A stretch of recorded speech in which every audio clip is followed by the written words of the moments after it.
Que tenemos la segunda conferencia. Hoy vamos a ver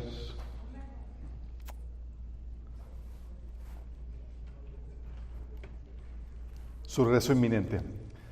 Nos quedamos en la sesión pasada. ¿Qué onda con el rapto? ¿Dónde lo ponemos en la línea de tiempo? Y eso es lo que vamos a ver el día de hoy. Este tema del rapto es, para los que han estudiado este tema, saben que es algo polémico.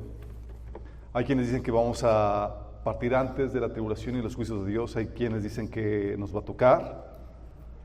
Hay quienes dicen que sucede hasta el mero final. Entonces vamos a ver, vamos a darnos un clavado acerca de esto. ¿Qué es lo que dice y enseña la Biblia al respecto? Pero vamos a entrar en materia con esto. Hoy vamos a ver su regreso inminente. Hay una instrucción que como cristianos a veces se nos olvida que el Señor nos dio. Y quiero enseñarte, se le llama la instrucción de esperarlo todo el tiempo. Tiene que ver con la doctrina de su regreso inminente y sorpresivo. La Biblia enseña que la venida del Señor va a ser sorpresiva. Dice que no habrá señal previa de su venida, que la gente va a estar viviendo sus vidas normales y entonces aparecerá Jesús en el cielo. Dice 2 de Pedro 3:10, pero el día del Señor llegará tan inesperadamente como un ladrón. Fíjate, está hablando del aspecto sorpresivo. Dice tan inesperado como un ladrón. No está esperando y va a caer. Dice 1 Tesalonicenses 5 del 2 al 4. Pero ustedes saben muy bien que el día del regreso del Señor llegará inesperadamente como un ladrón en la noche. Lo vuelve a repetir, pero esta vez Pablo. Dice, cuando la gente esté diciendo todo está tranquilo y seguro, entonces caerá encima la catástrofe tan repentinamente como le vienen los dolores de parto a una mujer embarazada y no habrá escapatoria posible. Entonces Pablo lo dice en 1 Tesalonicenses 5, también en Mateo 24 Jesús lo reitera cuando dice, pero en cuanto al día y la hora, nadie lo sabe, ni siquiera los ángeles del cielo, ni el Hijo del Hombre, sino el Padre. La venida del Hijo del Hombre será como en los tiempos de Noé, porque en los días antes del diluvio comían, bebían, se casaban y se daban en casamiento hasta el día en que Noé entró en el arca y no supieron nada de lo que sucedería hasta que llegó el diluvio y se los llevó a todos. Así será en la venida del Hijo del Hombre. Entonces está hablando de la sorpresiva, de que nadie sabe el día ni la hora. Está en suspenso, la gente viendo normal y bien el Hijo del Hombre. También lo reitera Jesús en Lucas 17 del 26 al 30 cuando dice, cuando el Hijo del Hombre regrese, será como los días de Noé. En esos días la gente disfrutará de banquetes, fiestas y casamientos hasta el momento en que Noé entró en el barco y llegó el diluvio y lo destruyó a todos. El mundo será como los días de Lot, cuando las personas se ocupaban de los quehaceres diarios, comían y bebían y compraban y vendían, cultivaban y edificaban, hasta la mañana en que Lot salió de Sodoma. Entonces llovió al cielo fuego y azufre ardiente y destruyó a todos. Sí, será todo como siempre hasta el día en que se manifieste el Hijo del Hombre. Todo como siempre hasta el día que se manifieste el Hijo del Hombre. Está hablando de una relativa normalidad y de repente, como sorpresa, la venida del Señor. Entonces, la Biblia te enseña que la venida del Señor va a ser sorpresiva. En estos pasajes que te acabo de leer, te lo deja muy en claro. Pero también te enseña que va a ser inminente. Cuando habla de inminencia, la Biblia enseña que no hay algún evento previo que tenga que preceder, sino que se nos enseña velar todo el tiempo y estar al pendiente de su regreso todo el tiempo, porque puede venir en cualquier momento. Fíjate lo que dice la Biblia en Mateo 13, del 35 al 34, cuando dice, ustedes deben estar alerta, pues no saben cuándo regresará el amo de la casa, si en la tarde, a medianoche, durante la madrugada o al amanecer, que no los encuentren dormidos cuando llegue sin previo aviso. Entonces, la instrucción del Señor es inminente, no sabemos, puede ser en cualquier momento, es lo que enseña la inminencia, en cualquier momento, tenemos que estar velando por lo mismo, es la ordenanza. Si el Señor te enseña que debes de velar todo el tiempo es porque puede venir en cualquier momento. También te lo reitera en Mateo 24 del 42 al 44 cuando dice, así que ustedes también deben estar alerta, porque no saben qué día vendrá su Señor. Entiendan lo siguiente, Si el dueño de una casa supiera exactamente a qué horas viene un ladrón, se mantendría alerta y no dejaría asaltar su casa. Ustedes también deben estar preparados todo el tiempo, porque el Hijo del Hombre vendrá cuando menos lo esperen. Instrucción, otra vez a repetir, estén alerta. Preparados todo el tiempo, porque el Señor va a venir de forma sorpresiva. También te lo pone en Lucas 12, del 35 al 40, cuando dice: manténganse listos con la ropa puesta y su lámpara encendida. Fíjate la instrucción, manténganse listos todo el tiempo. Sean como los siervos que están pendientes de que su Señor regrese de una fiesta de bodas. En cuanto su Señor llega y llama, ellos le abren enseguida. Dichosos los siervos a los que su Señor encuentra pendientes de su regreso. De cierto les digo que se ajustará la ropa, les hará sentarse a la mesa, y él mismo vendrá a servirles. Dichosos los siervos a los que su Señor encuentra así, aunque llegue a medianoche o en la madrugada. Pero esto deben saber: si el dueño de la casa supiera a qué horas va a llegar el ladrón, estaría pendiente y no permitiría que robaran su casa. Ustedes también deben estar preparados todo el tiempo, porque el Hijo del Hombre vendrá cuando menos lo esperan. Fíjate la instrucción. La instrucción es de la inminencia, es que puede venir en cualquier momento y por tanto tenemos que estar preparados todo el tiempo. La instrucción, es decir, no tiene que pasar algo o algo previo para que venga el Señor. La instrucción es: espérame todo el tiempo. Y lo interesante del caso es que no solamente la Biblia te habla de lo sorpresivo y de lo inminente, sino que también te enseña que promete una recompensa si te encuentras esperando y anhelando su venida. Fíjate lo tremendo del asunto. La instrucción del Señor es: vela todo el tiempo por su venida. Espéralo, estate listo todo el tiempo, porque puede suceder en cualquier momento. Entonces es la orden de estar listos para recibirlo, porque el regreso es inminente y sorpresivo. La instrucción del Señor. Y dice: si estás esperando, velando, va a haber una recompensa. ¿Qué recompensa va a haber a los que esperan? Fíjate la espera. Lucas 12, del 35 al 37 dice: estén vestidos listos para servir y mantengan las lámparas encendidas, como si esperaran el regreso de su amo de la fiesta de bodas. Entonces estarán listos para abrir la puerta y dejarlo entrar en el momento que llegue y llame. Los siervos que estén listos y a la espera de su regreso, fíjate, listos y a la espera de su regreso. O sea, tienes que estar listo y esperándolo. Esa es la condición. Los siervos que estén listos y a la espera de su regreso serán recompensados. Fíjate, hay una recompensa por estar listo y esperarlo. Todo el tiempo. Van a estar recompensados. Y dice: les digo la verdad. Él mismo les indicará dónde sentarse, se pondrá al delantal y les servirá mientras están a la mesa y comen. Esto es impresionante. Estamos hablando de que va a haber una mesa VIP para los que están esperando al Señor y listos para su regreso. A todos los demás los sientan allá. Y a los que están esperando y listos, como recompensa, no los ángeles, no alguna otra entidad, no nadie, es el Señor mismo se va a poner a servirles. Imagínate que el Señor haga eso.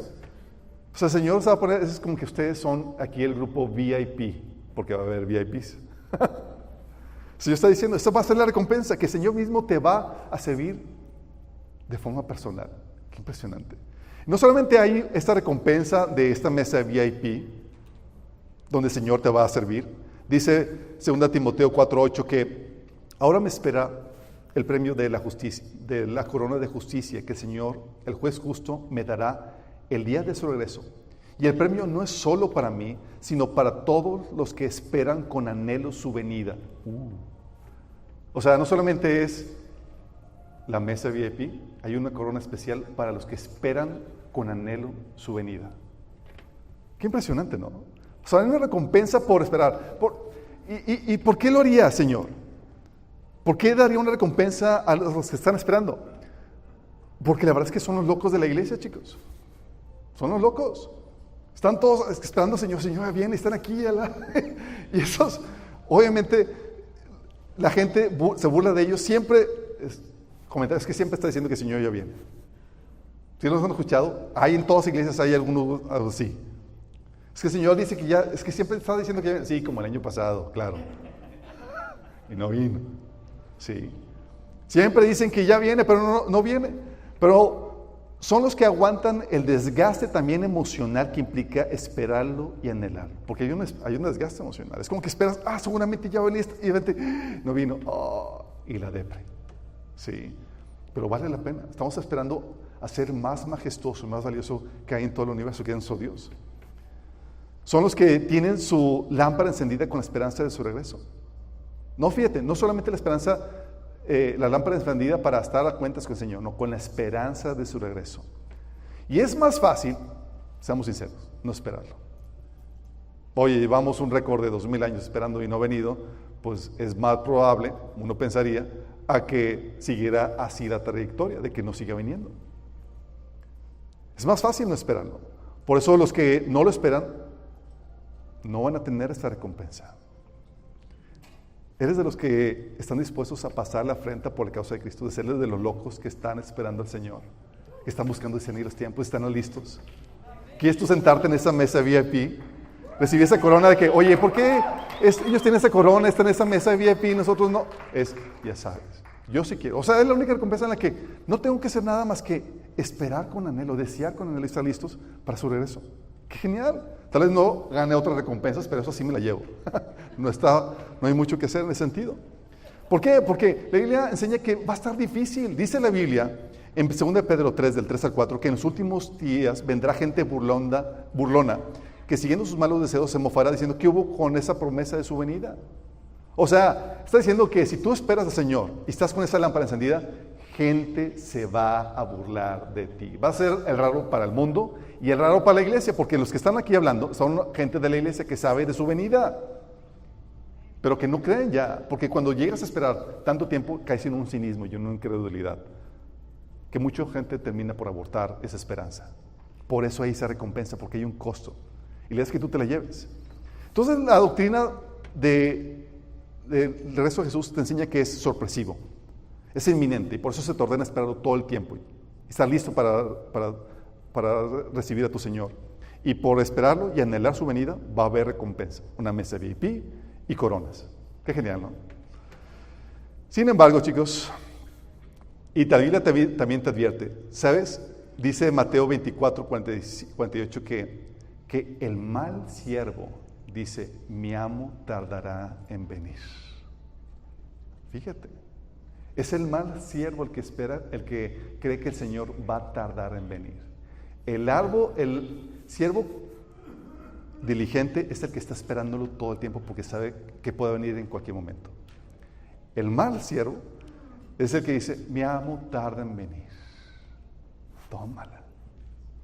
Yo no quiero ser de los que creen que el Señor va a tardar en venir. Pero es aquí donde entra una problemática, que los que estudiamos la Biblia dices, oye, pero ¿cómo esperarlo así cuando la segunda venida es todo lo contrario de lo sorpresivo y el inminente? Si has estudiado la Biblia, has llegado a esta contradicción. Tuviste que haber llegado a esta contradicción. ¿Por qué? Fíjate la contradicción. Te dice, espérame todo el tiempo. Y 3 horitos después te dice, todavía no me esperes. Entonces, ¿cómo? A ver, Señor, ¿qué estamos jugando? ¿A qué me refiero? Porque la segunda venida es tan lejana y tan remota que no tienes por qué esperarlo ahora. Cero inminente.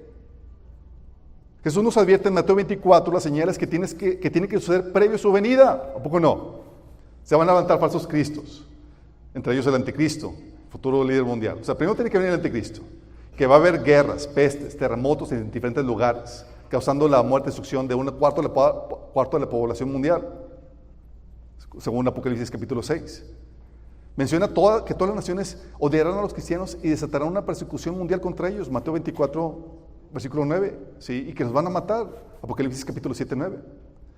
Dice que van a aparecer falsos profetas, entre ellos obviamente uno en particular va a tener prominencia haciendo señales y prodigios impresionantes. También menciona que se va a predicar el evangelio a toda nación.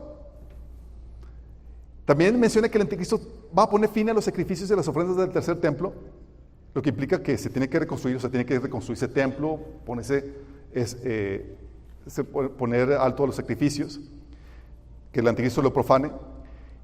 Sucede entonces la gran tribulación, en donde mueren 2/3 de los judíos, que como habíamos comentado, con un remanente que logra huir. Y al final de la gran tribulación, el sol se oscurece, la luna no da su resplandor, como dice Mateo, y entonces, versículo 29 y 30 de Mateo 24, dice, y entonces, después de todas esas señales, aparecerá la señal del Hijo del Hombre en el cielo. O sea, ¿cómo, Señor? Me dices que te espera todo el tiempo, pero todavía no. O sea, que te espera todo el tiempo, pero pues todavía no es la venida, porque tiene que venir las hambres, pestes, el anticristo, el tercer templo, se tiene que predicar el evangelio en todo el mundo. O sea, todavía no. Pero me dices que si ven esta contradicción. Dice, espérame todo el tiempo, pero dice, luego te manda un montón de señales y dice, y después de estas señales aparece el Hijo del Hombre. Entonces, ¿cómo está la cosa? ¿Es inminente o no su regreso? También otra contradicción. Te dice, como leímos ahorita, que serían días normales. La gente estará viviendo como siempre y entonces aparecerá la aparición del Hijo del Hombre. Pero en la víspera de la segunda venida, la gente no va a estar viviendo vidas normales, va a estar aterrada y en agonía por los juicios de Dios y la expectativa de su venida, chicos. Fíjate lo que dice la Biblia. O sea, la Biblia te enseña en Mateo, en Apocalipsis capítulo 6, que viene primero el juicio de los sellos. Todo el capítulo 6, juicio de los sellos, donde te enseña que muere 1/4 de la población mundial por las guerras, el hambre, la peste y la persecución. 1/4, 2,000 millones de personas. ¿Te suenan de días normales? Nunca antes en la historia de la humanidad se ha visto tal cosa. Luego viene el juicio de las trompetas, Apocalipsis del 8 al 9, que te dice que 1/3 de la vegetación, de la flora y fauna marina también, del agua potable, del brillo solar y de la luna, van a desaparecer. Y que va a ser también destruida 1/3 de la población mundial, sumando el 50% de la gente del mundo aniquilada. ¿Te suenan a días normales? Y luego llega el juicio de las trompetas. Con el juicio de las trompetas, a todos con la marca de la bestia les sale una úlcera maligna y pestilente. Todo el mar se convierte en sangre y muere todo ser vivo con él. Igual que todos los ríos y fuentes del agua. Todos los ríos y fuentes de agua se convierten en sangre. O sea, la seda, todo lo que da. Y luego ráfagas solares queman a los hombres con su calor. Dice que la ciudad del anticristo y la ciudad quedan tinieblas. Sucede un terremoto que destruye todas las ciudades, islas y montañas de la tierra desaparecen y cae granizo de 34 kilos sobre la tierra. ¿Te parecen días normales? Pero Jesús dijo, la gente estará casándose, dándose en casamiento, viviendo como siempre. Y ese escenario te pinta un escenario literalmente apocalíptico, porque lo es. Y luego te dice que la gente va a estar, más aún, va a estar en expectativa, en agonía y en terror. Dice la Biblia en Lucas 21, 26 dice que el miedo y la expectación de las cosas que sobrevendrán en la tierra hará que los hombres desfallezcan. ¿Te suena a días normales? Desfallecidos por el temor y el terror de lo que va a venir sobre la tierra. Y no solamente el miedo y la expectativa, la agonía de los juicios. Dice la Biblia en Apocalipsis 16 que la gente se mordía la lengua de dolor por las úlceras y los juicios de Dios, mordiéndose la lengua en agonía por causa de los padecimientos y de sus llagas, y maldecían al Dios del cielo. ¿Te parece día normal? Pero Jesús dice que la gente iba a estar normal, comiendo, bebiendo, casándose, dándose en casamiento. Pero aquí te presenta un escenario donde la gente en agonía, mordiéndose la lengua y maldiciendo a Dios. Y luego no solamente eso, aterrada a las personas. Dice Apocalipsis 6 del 16 al 17 que gritarán a las montañas y a las peñas, caigan sobre nosotros y escóndanos de la mirada del que está sentado en el trono y de la ira del Cordero, porque ha llegado el gran día de castigo. ¿Quién podrá mantenerse de pie? O sea, al final de ese periodo, la gente aterrada. La gente, de hecho, no va a estar ajena a Dios durante ese periodo. Va a estar muy consciente de que Dios es quien les manda sus plagas. Apocalipsis 6, del 9 al 21, dice que la gente del mundo por causa de sus padecimientos y de sus llagas, van a maldecir al Dios del cielo. ¿Por qué? Porque están conscientes de que estas plagas y esos juicios vienen de Dios. O sea, van a tener a Dios bien presente en sus vidas porque sus sufrimientos saben que viene de Él. O sea, no van a estar ajenos a esa situación. Es porque el Señor nos dice que la gente estará viviendo sus vidas normales cuando regrese, y luego te dice que estarán viviendo un escenario apocalíptico cuando regresa. ¿Por qué? Fíjate el escenario que menciona Isaías 24, del 5 al 13, acerca de este escenario futuro de la tribulación. Dice: la tierra sufre por los pecados de sus habitantes, porque han torcido las instrucciones de Dios, han violado sus leyes y quebrantado su pacto eterno. Por tanto, una maldición consume la tierra, sus habitantes tienen que pagar el precio por su pecado. El fuego los destruye y solo unos cuantos quedan con vida. Las vides se marchitan y no hay vino nuevo. Todos los parranderos suspiran y se lamentan. Se ha callado el alegre sonido de las panderetas y ya no se escuchan los felices gritos de celebración, y las melodiosas cuerdas de arpa están silenciosas. Se han acabado los placeres del vino y del canto. Las bebidas alcohólicas se vuelven amargas en la boca. La ciudad se retuerce en el caos. Todas las casas están cerradas con llave para que no entren intrusos. Se reúnen las turbas en las calles clamando por vino. El gozo se ha convertido en tristeza y la alegría ha sido expulsada de la tierra. La ciudad ha quedado en ruinas, sus puertas echadas abajo. Es lo mismo en toda la tierra, solo queda un remanente como las aceitunas sueltas quedan en el olivo o las pocas uvas quedan en la vid después de la cosecha. Es un escenario de Apocalipsis, literalmente de Apocalipsis. Entonces tienes la contradicción. Espérame todo el tiempo, pero todavía no, porque hay que suceder todas estas cosas que tienen que venir primero. Dice, ¿serán días normales? Ups, pero serán días de catástrofes y juicios apocalípticos.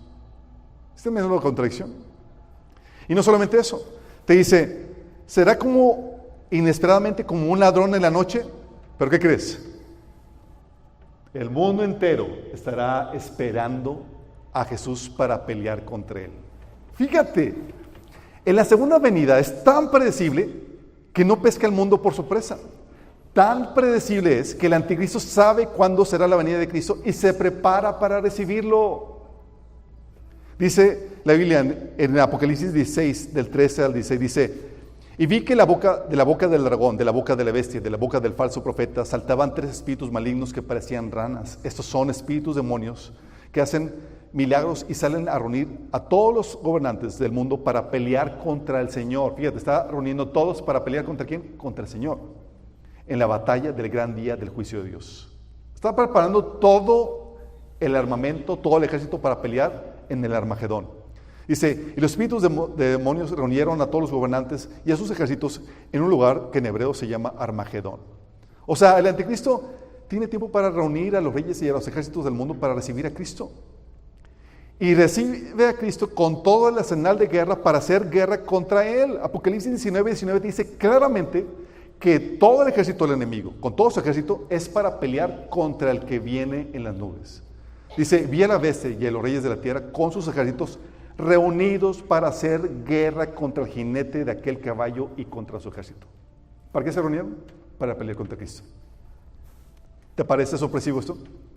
¿Te parece como ladrón en la noche? No, es completamente contradictorio. Así como que el Señor viene, lo va a sorprender. ¡Ay! Te estamos esperando. ¿Qué pensaste que nos ibas a sorprender como ladrón en la noche? Fui más astuto que tú. ¿Se dan cuenta de esto? Y es de sorprendernos, no es de sorprendernos que sepa el anticristo cuando regresa, pues obviamente con la profecía de Daniel, tú puedes saber, haciendo cálculos, cuándo va a regresar Jesús, como vimos.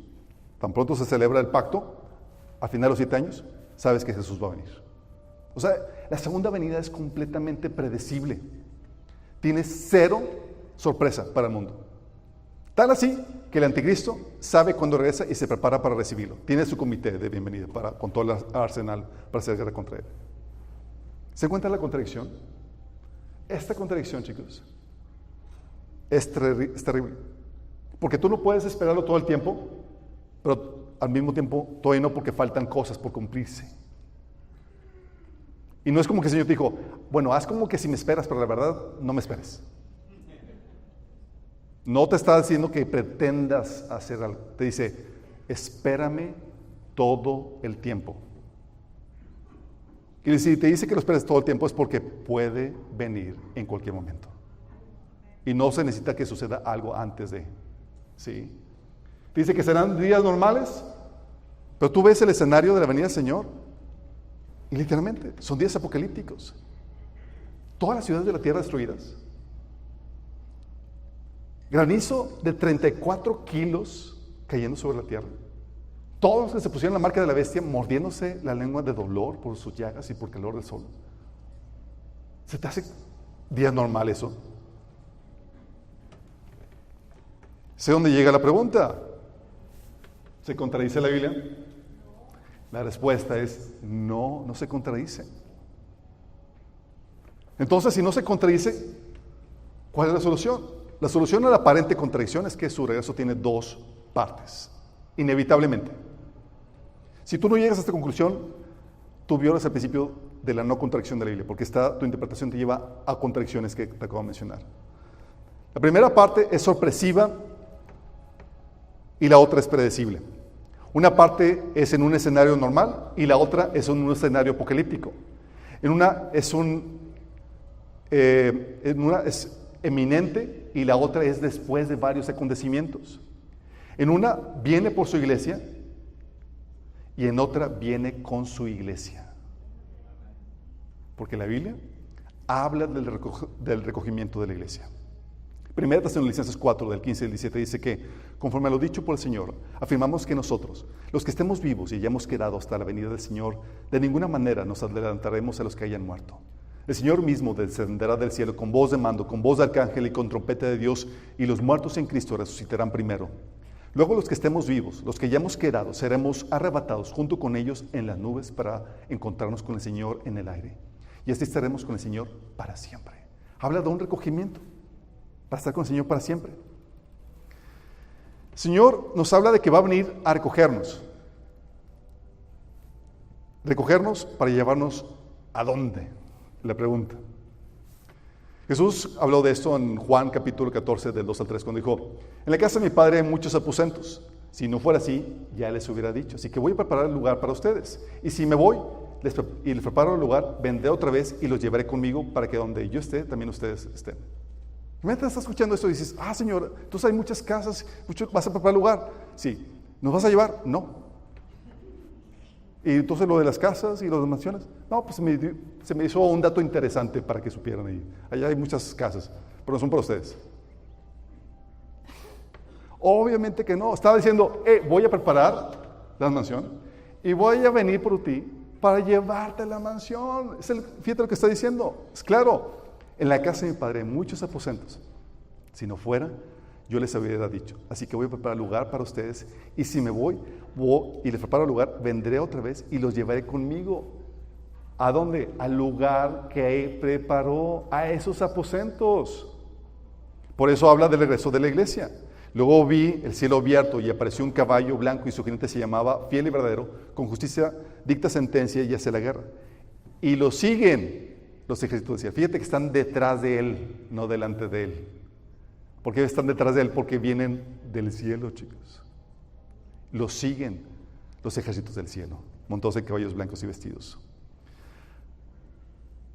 Esto no solamente soluciona la contradicción que se tiene con la inminencia y la no inminencia del rapto y lo sorpresivo y lo predecible, sino que también es algo que Jesús nos dijo. Jesús dijo en Lucas 17 que su venida sería antes de que cayeran los juicios sobre la tierra. Juicios, entiéndase, Apocalipsis capítulo 6 a capítulo 19. Todos esos juicios. Fíjate lo que dice Jesús en Lucas 17 del 21 al 35. Dice, entonces dijo a sus discípulos, se acerca el tiempo en que desearán ver el día que el Hijo del Hombre regrese, pero no lo verán.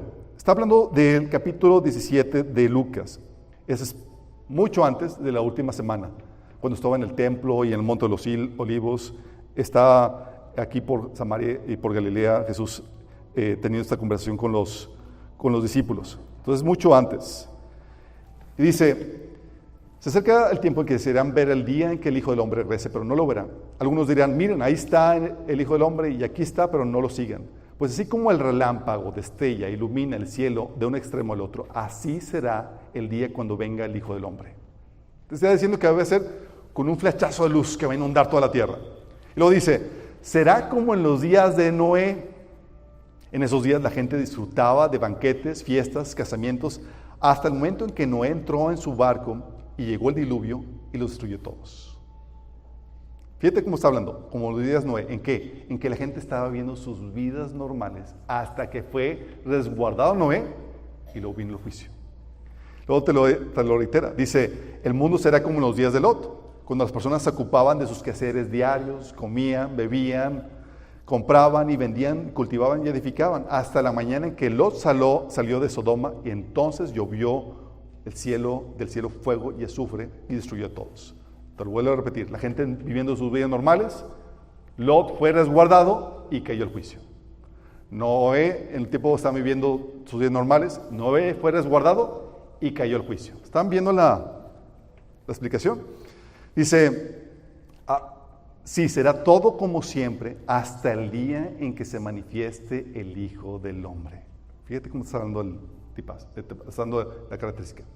Será todo como siempre hasta el día en que se manifieste el Hijo del Hombre. Ese día, la persona que está en la azotea no baja a la casa para empacar, la persona que está en el campo no regresa a casa. ¿Por qué? Porque ahí donde estás va a ser recogido. Dice, esa noche 2 personas estarán durmiendo en una misma cama. Una será llevada y la otra dejada. 2 mujeres estarán moliendo harina juntas en un molino. Una será llevada y la otra dejada. Estás diciendo, va a haber ese flechazo, se va a manifestar el Hijo del Hombre y va a llegar a recoger a los suyos. Va a ser todo como siempre. Igual que lo hizo con Noé, igual que lo hizo con Lot. Te está diciendo que será entonces igual, la misma situación, chicos. Como Noé, como Lot. La gente viviendo sus días normales hasta el día en que los justos fueron resguardados y entonces el juicio cayó sobre ellos. No entró en su barco y llegó el diluvio y los destruyó todos. Lot salió de Sodoma, entonces llovió fuego del cielo. Y así será cuando Jesús venga, te está diciendo el pasaje. Se iluminará el cielo de un extremo a otro. Entonces su iglesia será tomada previa a los juicios. Te está diciendo que 2 personas estarán durmiendo en una misma cama, una será llevada y la otra dejada. 2 mujeres estarán moliendo harina juntas, una en un molino, una será llevada, otra dejada. ¿Qué juicios son los que Dios va a derramar sobre la tierra? Los que comentamos, los de Apocalipsis 6 hasta el 19, chicos, del 6 al 19. Todo ese es el día de ira de Dios. O sea, el juicio de los sellos, trompetas, las copas, el juicio de la gran ramera, culminando con el gran Armagedón, donde el anticristo y todo su ejército son destruidos. Y estos juicios no son como que, bueno, es que un juicio, aquí hay normalidad y todos estamos bien y allá están sufriendo. No, estos juicios son mundiales. No hay lugar de escapatoria. Dice la Biblia que una 1/4 parte de la población mundial va a morir. Dice Apocalipsis 8:13, ay de los que moran en la tierra. Apocalipsis 12:12 dice, ay de los moradores de la tierra y del mar, por si acaso faltaba un espacio. Ahora, también los que viven en el mar. Apocalipsis 16:20 dice, las ciudades de las naciones enteras se desplomaron. Todas las islas y las montañas. ¿Te suena local el episodio? Es mundial.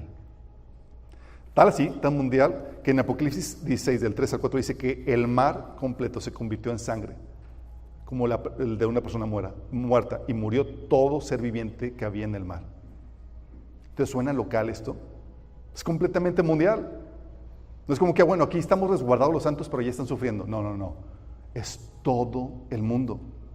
Por eso dice Isaías 24, del 4 al 6, que la tierra languidece y se marchita, el mundo se marchita y desfallece. Una maldición consume la tierra. Isaías 24, del 1 al 3 dice, miren, el Señor está a punto de destruir la tierra y convertirla en una inmensa tierra baldía. Sí. Y luego menciona, si del caso tenías dudas, Apocalipsis 16, del 14, que dice que cuando el anticristo reúne, dice, a los ejércitos, reúne a los ejércitos, a los reyes del mundo entero. No hay lugar donde te diga que solamente es un fenómeno local o un acontecimiento local. Es mundial todo esto que viene. Entonces no hay un lugar donde pueda ser resguardado. Oye, pues hay una persecución aquí, o el juicio está cayendo sobre México, vámonos a El Salvador. No, es todo el mundo va a estar sufriendo. Entonces el Señor dice, va a ser el rapto antes de los juicios. Lucas 17, del 21 al 34, te dice eso. Días normales, ¿hasta qué punto? Fíjate lo que dice. Días normales, hasta que aparezca Jesús con un flechazo y se lleva a los suyos. Léelo, estúdialo a profundidad. Lucas 17. Pero no solamente tenemos eso. Tenemos que la Biblia nos enseña que no sufriremos la ira de Dios. No sufriremos la ira de Dios. Jesús promete guardarnos de la hora de prueba mundial. Te dice Apocalipsis 3.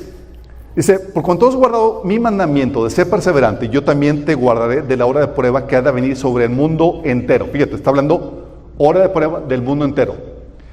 A lo largo de la historia hemos tenido juicios a naciones, a Babilonia, a Samaria, a diferentes naciones en general.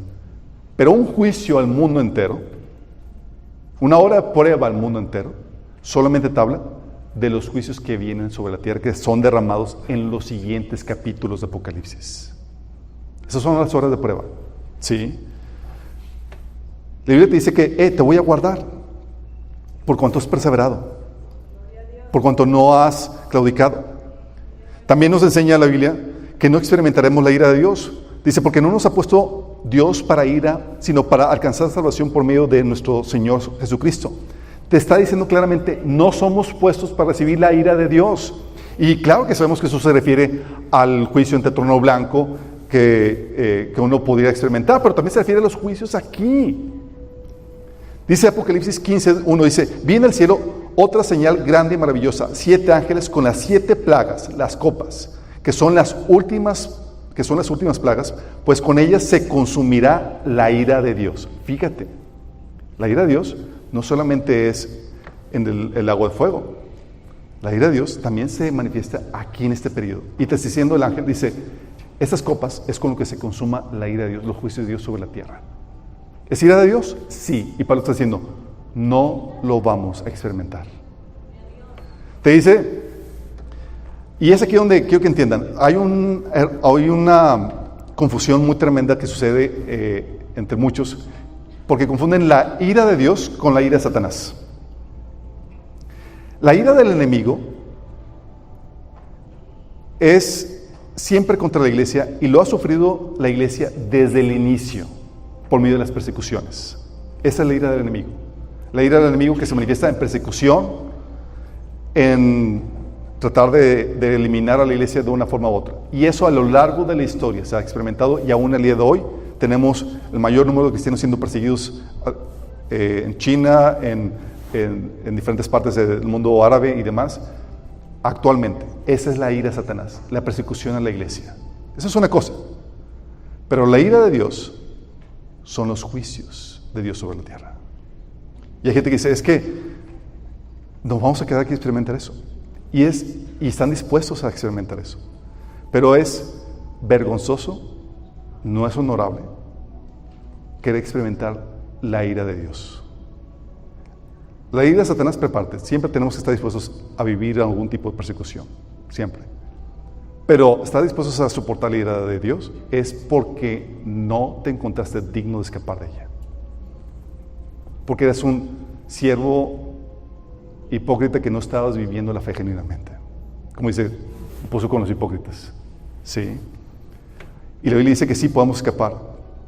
Dice que no vamos a experimentar la ira de Dios. Y en Lucas 21:36 te dice que velad pues en todo tiempo orando, que estáis tenidos por dignos de escapar de todas estas cosas que vendrán y de estar en pie delante del Hijo del Hombre. Te dice que puedes escapar y estar de pie ¿en dónde?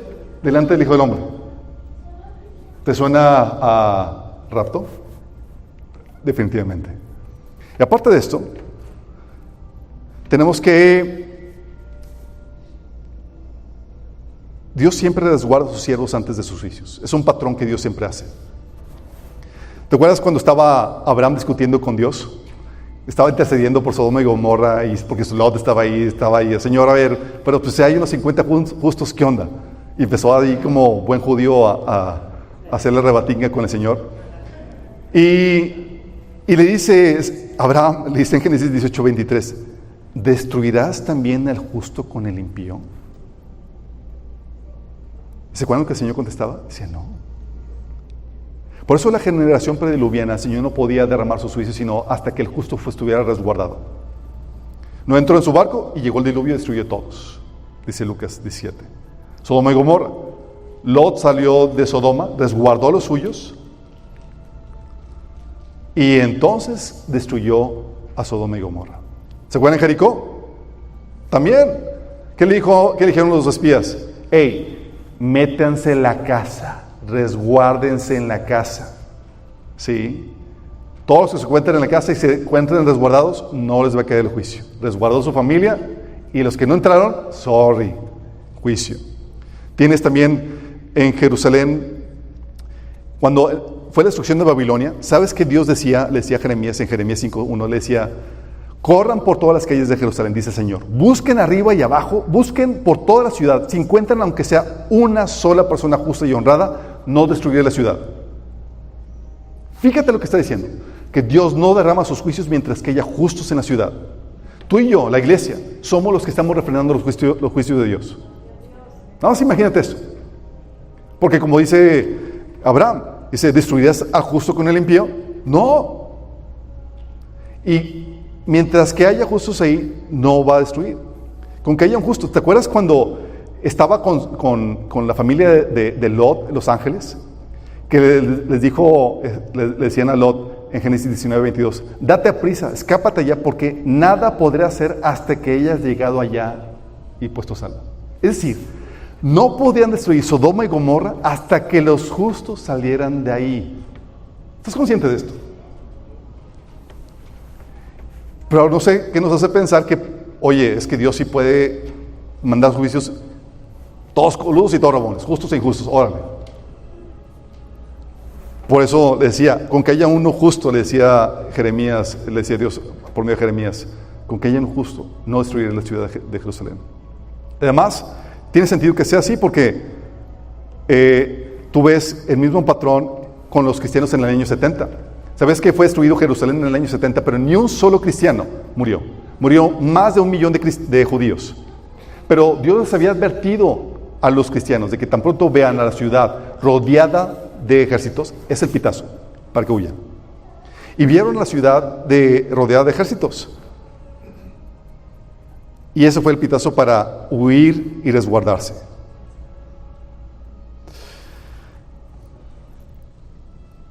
Con que haya un justo, Dios refrena su juicio. Los embajadores siempre son retirados antes de que estalle la guerra. En una guerra, ¿qué hacen cuando va a haber una guerra, chicos? Los países retiran primero a los embajadores, lo normal. ¿Y qué dice la Biblia? Tú y yo somos embajadores en Cristo. Dice 2 Corintios capítulo 5, versículo 20. No solamente te enseña que Dios entonces resguarda a sus siervos antes del juicio, es otro principio, sino que también la Biblia te enseña en Apocalipsis capítulo 12 que va a ser arrebatada al cielo para que no sea devorada por el dragón. Piedra, tienes una visión astronómica en Apocalipsis 12 del 1 al 9, al 5, que dice: apareció en el cielo una señal maravillosa, una mujer revestida de sol, con la luna debajo de sus pies y con una corona de 12 estrellas en la cabeza. Estaba embarazada y gritaba por los dolores y angustias del parto. Y apareció en el cielo otra señal, un enorme dragón de color rojo encendido que tenía 7 cabezas, 10 cuernos y una diadema en cada cabeza. Con la cola arrastró a la tercera parte de las estrellas del cielo y las arrojó sobre la tierra. Cuando la mujer estaba a punto de dar a luz, el dragón se plantó delante de ella para devorar al hijo tan pronto naciera. Ella dio a luz un hijo varón que gobernará a todas las naciones con cetro de hierro, pero su hijo fue arrebatado y llevado hasta Dios que está en su trono. Fíjate, te está diciendo que el hijo fue arrebatado y llevado hasta Dios para ser resguardado del dragón. Pregunta, chicos, ¿Cristo es una persona? La Biblia te dice en 1 Corintios 12:12 que Cristo no es uno, sino es un cuerpo de creyentes. Tú y yo somos parte del cuerpo de Cristo. Impresionante, qué privilegio ser parte de Cristo. Dice que es un grupo de creyentes. Así como la visión, la mujer representa a un pueblo, a un grupo de personas, que es el pueblo de Israel. Aquí el Hijo representa a Cristo, la cabeza y el cuerpo. ¿Por qué? ¿Cómo vamos a ver eso? ¿Quién va a reinar con vara de hierro? Cristo. ¿Y a quién más se le prometió eso? A nosotros. Apocalipsis 2:27 dice que a los que vencieron, a nosotros, vamos a reinar con vara de hierro. O sea, 1 Corintios 12 te dice que Cristo somos todos nosotros, somos parte del cuerpo. Y se confirma en esos pasajes de Apocalipsis 2:27, porque tú y yo vamos a reinar con vara de hierro a la humanidad. Pero pregunta, chicos, Cristo Cristo resucitado, un cuerpo resucitado, ¿fue llevado al cielo para resguardarse o resguardarlo de que lo maten? ¿Jesús con cuerpo resucitado lo podrían matar? Dice Romanos 6:9, Cristo, por haber sido levantado entre los muertos, ya no puede volver a morir. La muerte ya no tiene dominio sobre él. Entonces, no es Cristo al que lo están buscando resguardar aquí. Cristo no ascendió al trono de Dios para ser resguardado de nadie. Pero, ¿quién sí necesita resguardo? La iglesia, el cuerpo de Cristo. Entonces, ¿de quién está hablando el pasaje? Está hablando de la iglesia, del Hijo que está terminando de nacer. Porque mientras que el número de creyentes que han de formar parte de la iglesia no ha terminado de nacer. ¿Estás consciente de eso? ¿Qué sucede cuando son llevados al cielo? ¿Son llevados al cielo, a las mansiones celestiales? Cuando son llevados al cielo, la Biblia te dice, ahí en ese pasaje de Apocalipsis 12, que vencen al enemigo. Apocalipsis 12 habla de que lo vencen por la sangre del Cordero y el testimonio, porque menospreciaron sus vidas como para no tener miedo a la muerte. Vencemos al enemigo. Y es aquí, cuando somos llevados al cielo, que se cumple la palabra de 1 Corintios 6, capítulo 3, que te dice que vamos a juzgar a los ángeles. ¿Te has preguntado cuándo vamos a juzgar a los ángeles o qué ángeles? Porque no es como que, Miguel, te tenía ganas de hace tiempo, ven acá, te voy a juzgar. No es así. Está hablando de los ángeles malos. Y la Biblia dice que Satanás es el acusador de los hermanos. Vamos a llegar ahí, en ese concilio celestial, y ya no va a estar Cristo solamente ahí como nuestro abogado, vamos a estar ¿quién? Nosotros. Y ahora Él va a ser el que va a ser enjuiciado. ¿Por quién? Por la iglesia, por nosotros. ¿Y sabes cuál va a ser el veredicto? Vamos a juzgar sobre Él y lo vamos a expulsar por completo de la iglesia. Lo expulsamos por completo con todos sus ángeles, dejan de tener audiencia al trono de Dios para acusarnos, porque ya vamos a estar ahí. Es como te atreves a acusarnos, ahora estoy aquí. ¿Y qué dice ahí en ese pasaje? Dice que se desata una batalla. Satanás se resiste y Miguel y sus ángeles tienen que pelear para terminar de llevar a cabo la expulsión que nosotros habremos ordenado sobre el enemigo. ¿Te imaginas? Tal vez tú te preguntabas, pues ¿dónde encajamos eso de que vamos a juzgar a los ángeles? Es aquí, cuando estamos en el cielo. No solamente eso, por eso también menciona que hay una gran fiesta en los que moran en el cielo, mientras que hay terror en los que moran en la tierra. ¿Quién va a estar morando en el cielo haciendo fiesta?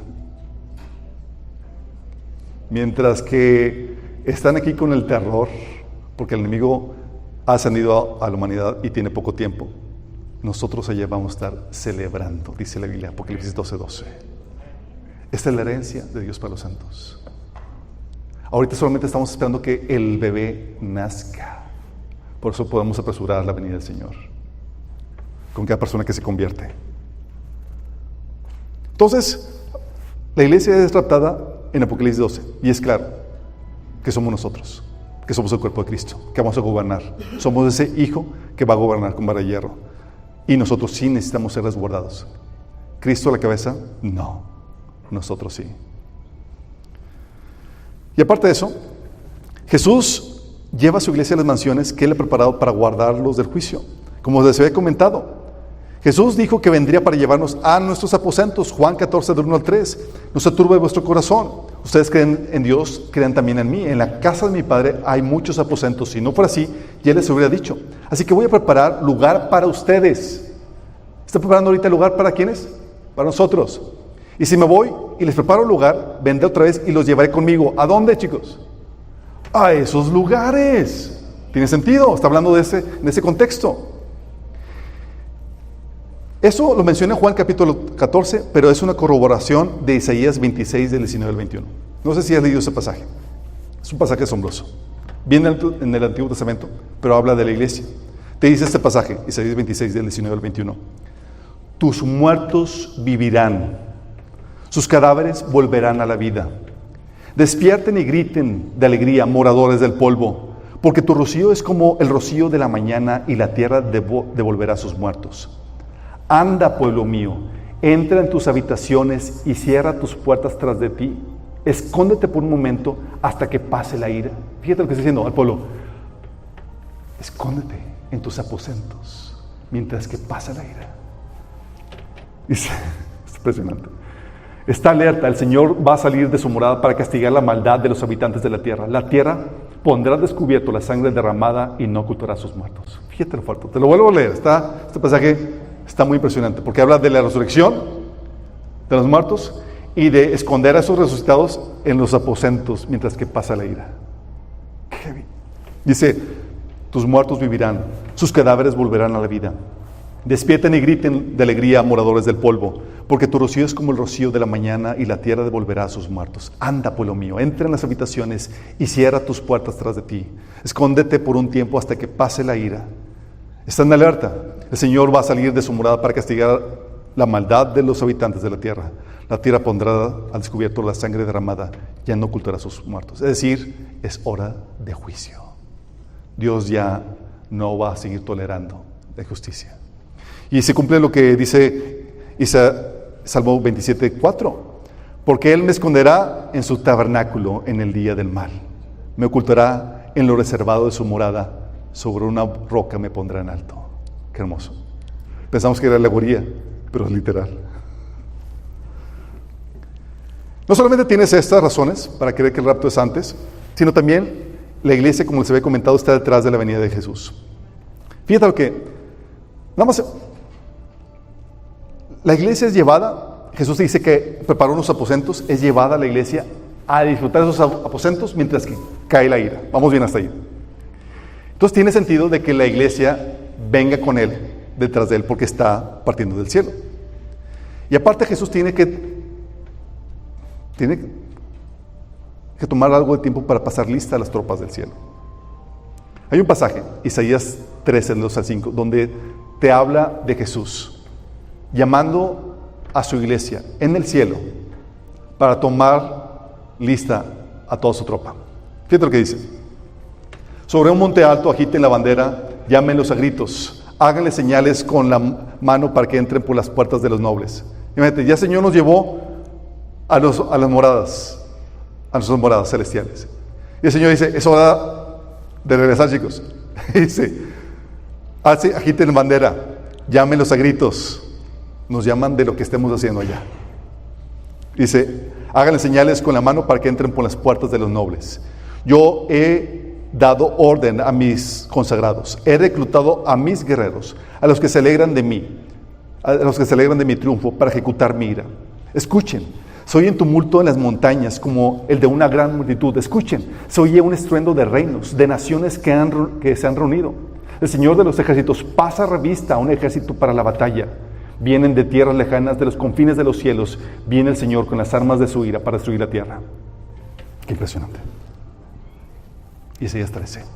El Señor sacando lista, llamando a los que nos llevan a sus moradas. Hoy obviamente tiene que haber un momento donde nos llama de regreso para regresar. Dice, tomando lista a todos sus ejércitos, a todos nosotros, porque vamos a regresar. Y sucede. Apocalipsis 19, donde aparece el jinete con la iglesia siguiéndolo en caballos blancos. Fíjate, la iglesia siguiéndolo. ¿Por qué? Porque venimos del cielo. Empieza a tener todo sentido. También podemos saber que la iglesia no va a recibir los juicios de Dios, no solamente por todas estas razones, sino también porque la iglesia está representada a los 24 ancianos que están en el cielo cuando se desatan los sellos de los juicios de Dios. No sé si te has dado cuenta de los personajes misteriosos que son los ancianos. La Biblia te habla y los distingue de otros creyentes de la tribulación. En Apocalipsis 17 te ves a los santos de la tribulación y a los ancianos. Son personajes diferentes. También ves que se distinguen de los ángeles en Apocalipsis 7:11. Y también se distinguen del pueblo de Israel en Apocalipsis capítulo 7 y capítulo 12, donde la mujer es el pueblo de Israel y los sellados. Pero entonces, ¿quiénes son los ancianos? Los ancianos tienen características únicas. Y ese es un enigma que tú podrás contestar.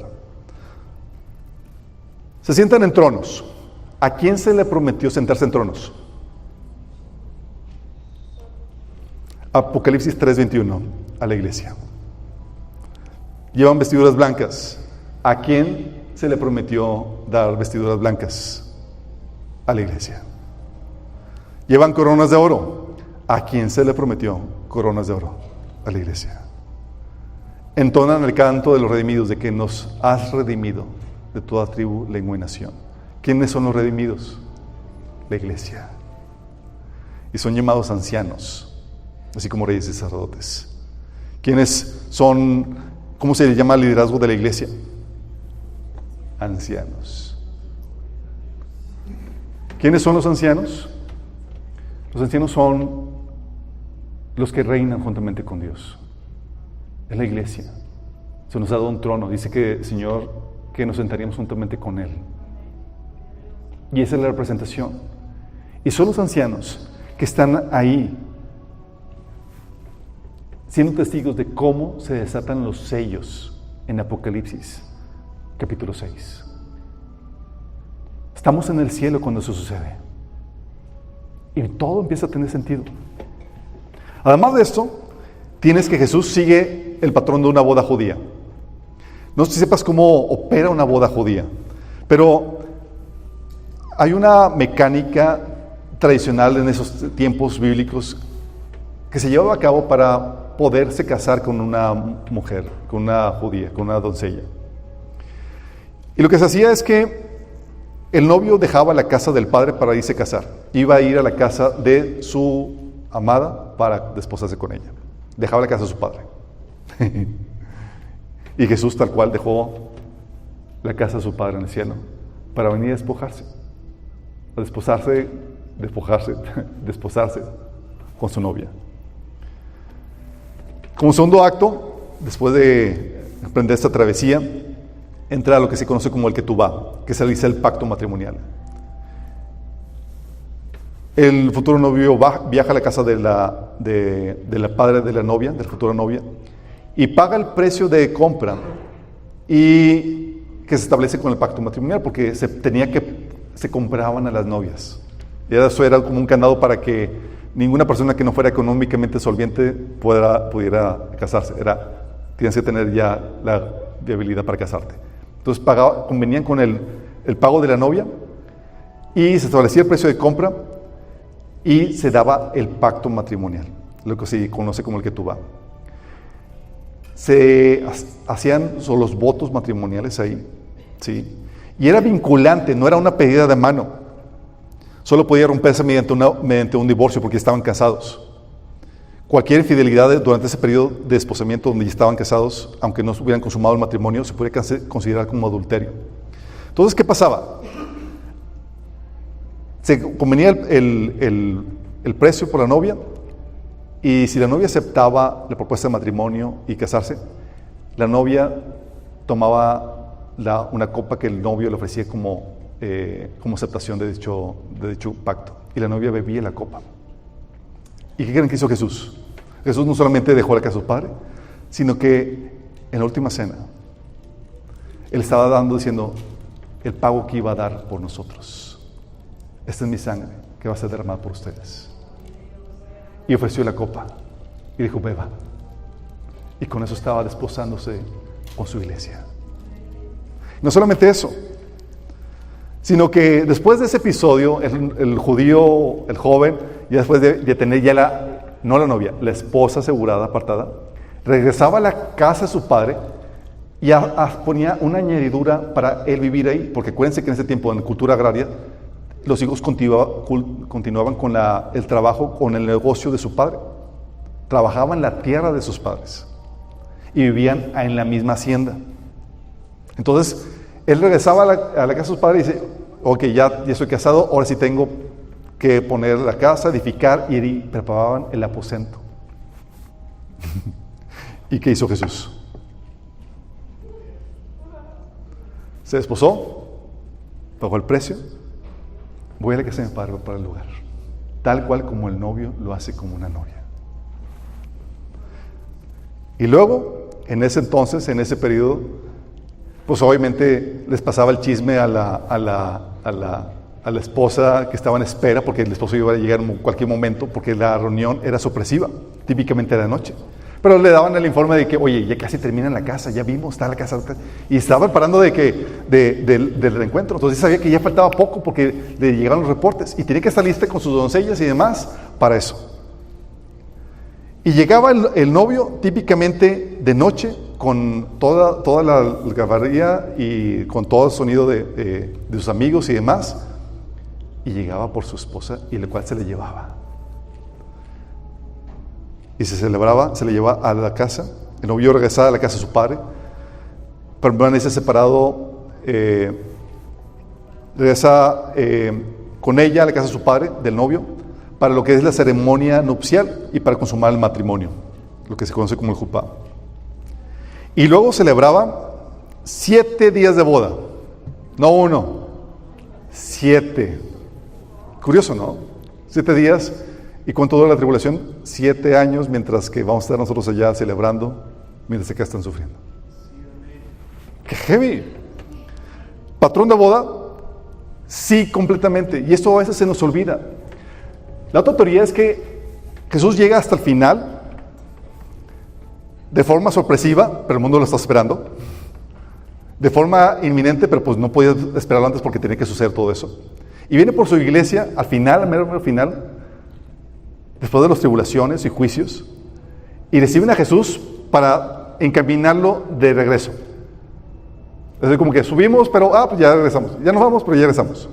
Esa es la teoría de que el rapto sucede hasta el final. Y que nosotros fugimos como un comité de bienvenida para recibir a Jesús. Pero la iglesia no es ningún comité de bienvenida. La iglesia es esposa. Y el amado viene por ella para consumar el pacto matrimonial. Le lleva a sus aposentos. Jesús sigue todo el protocolo judío de una boda judía. Si tú no entiendes, por eso dice en Efesios 5 que por esta causa dejará al hombre a su padre y su madre y se unirá a su mujer. Dice Pablo, pero yo hablo de Cristo. Está siguiendo el mismo patrón. Y a veces se nos olvida. Es como que el Señor está haciendo un aposento ya, sí, pero no te voy a llevar. Sí, nada más te voy a dar el privilegio que me camines. O sea, te voy a tratar como un comité de bienvenida y no como esposa. Pero no, el Señor se esposó. Dice Pablo que somos la esposa de Cristo. Entonces, por esta razón, no puede suceder después de la tribulación el rapto. Entonces, resumiendo,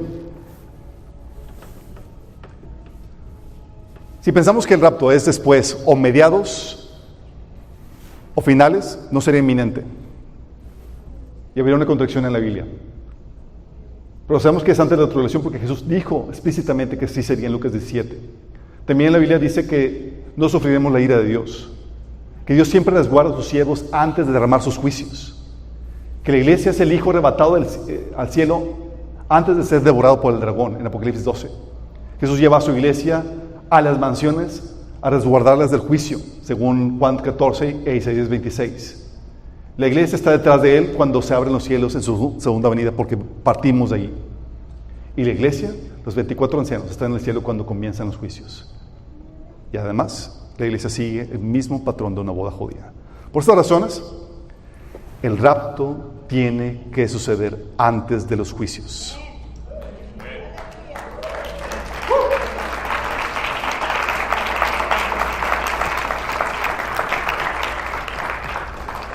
Y esto explica muchas cosas. Muchas cosas. ¿Por qué? Porque Pablo creía que estaría vivo cuando fuera raptado. No sé si te has puesto a leer la Biblia y dices, oye, dice Pablo que nosotros los que estemos vivos, los que ya hemos quedado. Y Pablo, ¿tú? O sea, 2000 años después, o sea, le erraste un buen. Pablo mencionaba en 2 Tesalonicenses, dice que a la venida de nuestro Señor Jesucristo y nuestra reunión con Él, o sea, Él esperaba estar ahí, vivo. Porque dice, no todos moriremos. Y dice, Pablo incluyéndose en todo eso porque él esperaba estar vivo. O no sabía Pablo y se equivocó, o sabía de más. Solamente 2 sopas. O no sabía y se equivocó. Muchos, es lo que alegan muchos teólogos. Decía que, de hecho, dicen que Pablo tenía su teología equivocada porque creía que el rapto ocurriría durante su vida. Y que incluso hizo mucho daño a la iglesia por convencerla de que Jesús regresaría pronto. Es lo que dicen algunos teólogos. Es que estaba bien, pues falló, pues no podía ser perfecto. O la otra opción es que Pablo sabía que Jesús podía venir en cualquier momento y por eso lo esperaba en sus días. ¿Ahora entiendes la eminencia? ¿Ahora entiendes la actitud de Pablo? Porque si Jesús te ordena, espéralo todo el tiempo, es porque puede venir en cualquier momento. No hay ningún acontecimiento que lo tenga que preceder y puedes estar alerta, esperanzado con esa venida. Simplemente Pablo estaba cumpliendo con la ordenanza de Jesús de esperarlo todo el tiempo, porque su venida es eminente. Sabía que no había ningún requisito previo que tenía que suceder. Y no solamente eso, no solamente explica la actitud de Pablo. Dices, no se equivocó, estaba siguiendo la instrucción de Dios, de esperarlo. Aún Juan, Pedro, Santiago y el autor de la carta de Hebreos, que mi candidato es Bernabé, creían que el fin estaba cerca en sus días. Pedro, diciendo, el fin del mundo se acerca. Y aquí nos tienes, 2000 años después. Juan, diciendo, queridos hijos, esta es la hora final. 1 Juan 2:18. ¿Esta es la hora final? Y aquí nos tienes, 2000 años después. Bernabé, animémonos unos a otros, sobre todo ahora que el día de su regreso se acerca. Hebreos 10:25, ¿se acerca? 2000 años después. Santiago, amados hermanos, tengan paciencia mientras esperan el regreso del Señor. Fíjate, está hablando de la iglesia primitiva que estaban esperando el regreso del Señor. Piensen cómo los agricultores que con paciencia esperan las lluvias en el otoño y la primavera, con ansias esperan a que maduren los preciosos cultivos. Ustedes también deben estar pacientes. Anímense porque la venida del Señor está cerca. Santiago, ¿qué onda? ¿Se equivocaron? Pues no estaba tan cerca, pues faltaban 2000 años. Pues apóstoles, como que no nos enseñó Jesús muy bien. Y así a veces nos atrevemos a pensar. Pablo, Romanos 13:11. Sé porque nuestra salvación está más cerca que cuando recién creímos. Ellos creían que el Señor iba a regresar en su tiempo, porque ellos abrazaban y creían en la doctrina de la eminencia. Y eso te ayuda a entender por esta actitud. Estaban velando, se equivocaron, sí, en cuestión de que no fue su tiempo, pero estaban cumpliendo la ordenanza del Señor, de esperar todo el tiempo, de buscar discernir y estar a la expectativa del Señor, porque el Señor te ordena, estate listo, como el siervo está esperando a su Señor de las bodas. Listo. Y ellos estaban así, cumpliendo con esa ordenanza. También esto ayuda a entender la actitud y la expectativa de la iglesia primitiva, chicos, porque la iglesia primitiva estaba loca por la venida del Señor. Loca. ¿Sabes cómo se saludaban? Se saludaban diciendo, Maranatha. ¿Qué significa? El Señor regresa. Esperaban con ansias, no al anticristo, no a ningún evento, sino a la aparición de Jesús. Filipenses 3:20 dice, en cambio nosotros somos ciudadanos del cielo, donde vive el Señor Jesucristo, y esperamos con mucho anhelo que regrese como nuestro Salvador. No al anticristo, al Salvador. Esperamos con mucho anhelo. La iglesia anhelaba la venida del Señor. Dice Tito 2:13, mientras aguardamos la bendita esperanza, es decir, la gloriosa venida de nuestro gran Dios y Salvador Jesucristo. La iglesia aguardando. Dice 1 de Tito 1:10. También comentan cómo ustedes esperan con ansias la venida desde el cielo del Hijo de Dios, Jesús, a quien Dios levanta los muertos. La iglesia esperando con ansias. ¿Cómo está la iglesia ahora, chicos? ¿La iglesia realmente espera con ansias la venida del Señor?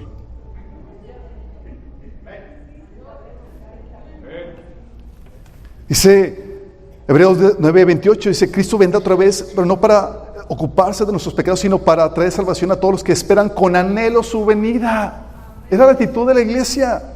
Y se animaban así. Los apóstoles decían, el Señor ya viene, prepárense, esperamos a la venida del Señor. Y la iglesia estaba en este frenesí. Decía 2 de Pedro 3 del 11 al 12, dice, ¿cómo no llevar una vida santa y vivir en obediencia a Dios y esperar con ansias el día del Señor y apresurar a que este llegue? O sea, sí, estaban, ya, para que venga. Hay que completar el nacimiento del niño. 1 Tesalonicenses 3:13 dice, que los fortalezca interiormente para que cuando nuestro Señor Jesús venga con todos los que han creído en Él, la santidad de ustedes sea intachable delante de nuestro Dios y Padre. Imagínate Pablo diciendo, mantengan santa para que el Señor cuando venga los pesque bien. O sea, les enseñaba que podía venir en su tiempo. ¿Estás consciente de esto? Y la iglesia lo tomaba y lo abrazaba. No, sí, el Señor viene. Se saludaban diciendo, Maranata, Cristo viene. 1 Corintios 16:22. También la expectativa, tal así, tenían la expectativa de su regreso, era tan fuerte que algunos habían dejado de trabajar. En 2 Tesalonicenses, que era la iglesia a la cual Pablo les predicó por 3 semanas, les enseñó puro a profecía, chicos, que les ayudó a sobrellevar las tribulaciones que vivieron los siguientes días cuando Pablo partió. Pero también los llevó a no querer trabajar. Si no, pues el Señor viene. Pues, y tuvo que Pablo escribiese una carta de, pónganse a chambear. ¿Sí? Su expectativa era tan fuerte que algunos habían dejado de trabajar.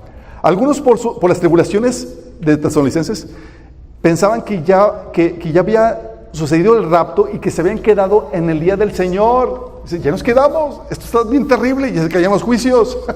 Y Pablo tuvo que escribirles en 2 Tesalonicenses capítulo 2, acerca que, todavía no. ¿Sí? Algunos, de hecho, otros se esperaban porque no venía. En 2 Pedro tenía que decirles, el Señor no tarda su promesa, según algunos tienen por tardanza. O sea, la iglesia ya quejándose porque el Señor se tardaba en la iglesia primitiva. ¿Cuándo va a venir? Sí, dijeron que el año pasado que iba a venir y no ha llegado. ¿Les suena familiar? Y Pedro diciendo, Señor es paciente. Y algunos estaban volviéndose cínicos e incrédulos por la tardanza. Por eso decía en el versículo 4 de ese mismo capítulo, que dirán, ¿qué pasó con la promesa de que Jesús iba a volver? Y fíjate que esta burla de la venida del Señor no es de los incrédulos que no saben nada, es de los de adentro. Porque, ¿qué pasa? Cuando esperas la venida del Señor y no viene, un año, otro año y demás, te puedes caer en cinismo e incredulidad, decir, ¿qué pasó?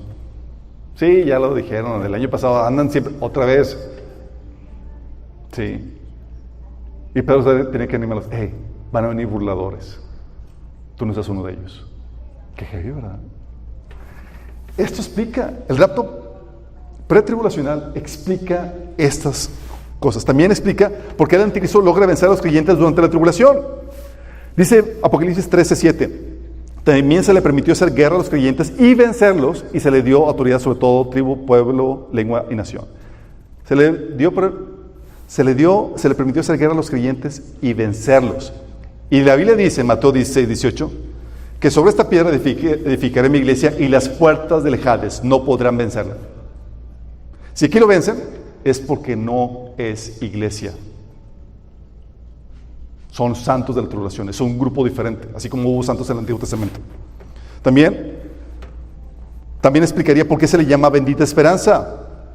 Dice Tito 2:13, mientras que guardamos la bendita esperanza, es decir, la gloriosa venida de nuestro gran Dios y Salvador Jesucristo. No, imagínate, somos arrebatados junto con ellos en las nubes para encontrarnos con el Señor en el aire y así estaremos con el Señor para siempre. Esta es la bendita esperanza de ser llevados con el Señor. Pero si el Señor viene después del anticristo y la tribulación, ¿qué bendita esperanza es esa? Mira, cuando empezamos a dar los estudios y demás, la gente me decía, es que yo no quería que el Señor viniera. Porque si el Señor venía, o sea, antes de que viniera, iba toda la paliza, todos los juicios y todo. Y digo, qué ganas de anhelar la venida del Señor. ¿O no?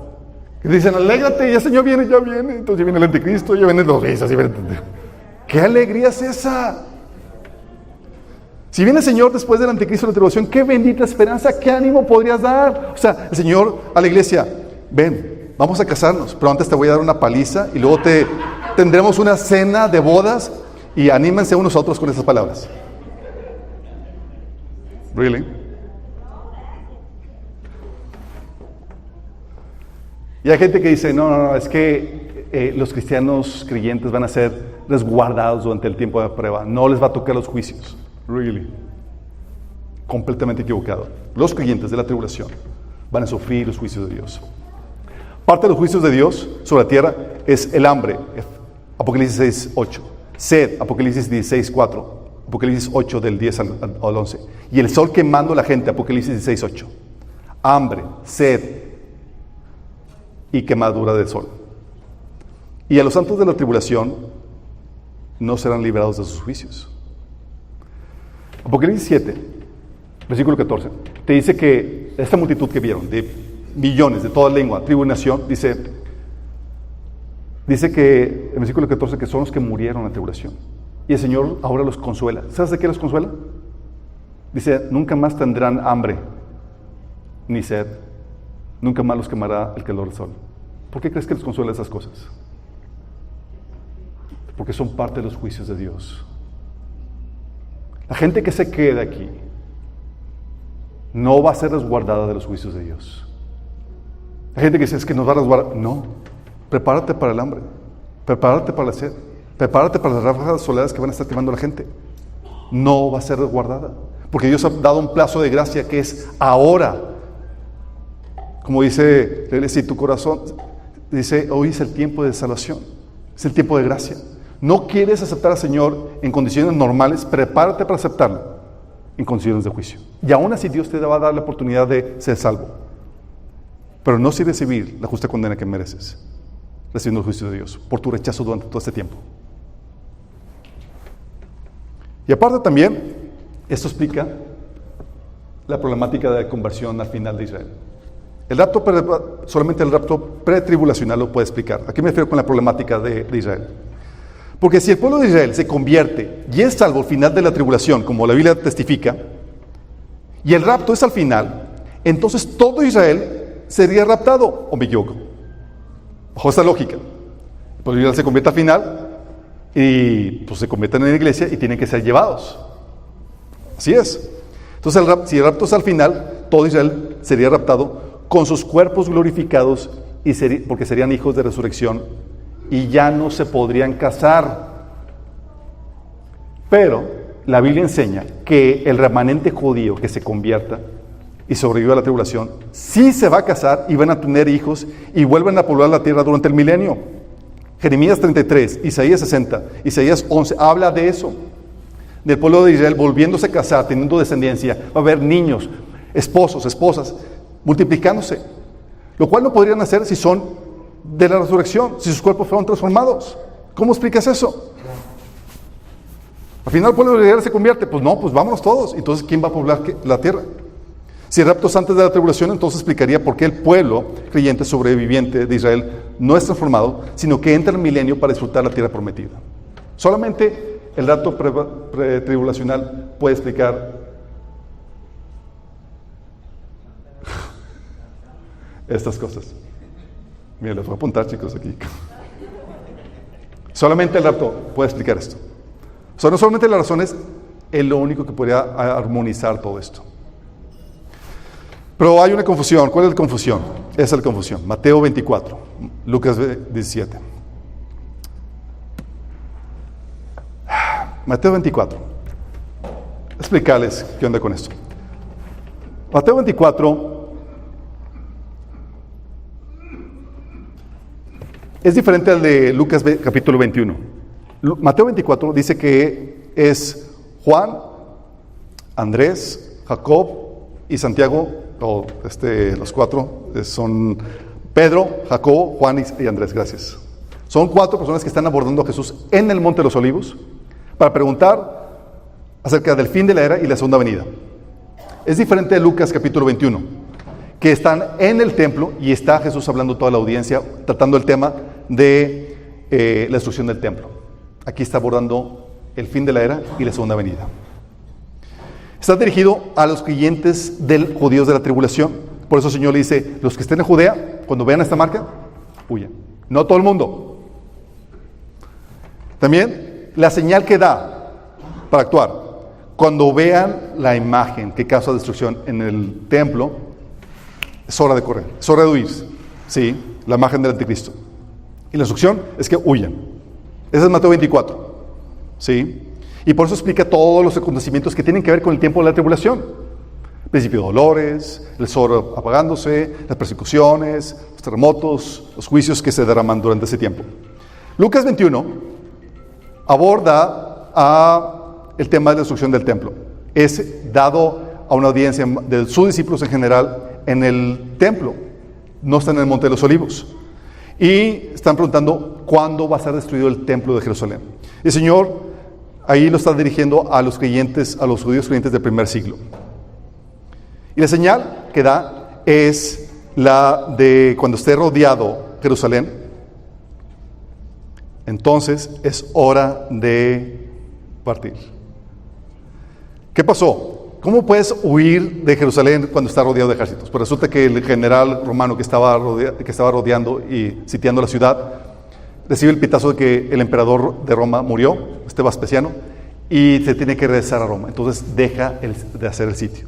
Y ese fue el pitazo para que, como se retiraron, los creyentes que seguían a Jesús, que sabían la señal de advertencia, aprovecharon para huir. Según Eusebio en su libro, murieron los cristianos, huyeron a Pella. En esa destrucción de Jerusalén murieron más de 1 millón de judíos, pero ni un solo cristiano, porque atendieron la advertencia de Dios. Entonces Vespasiano se convirtió en emperador y manda a su hijo Tito a que termine el trabajo de destrucción de Jerusalén que él había comenzado. Ese es Lucas capítulo 21. Por eso los preteristas, como piensan que son los mismos, piensan, es que ya se cumplió.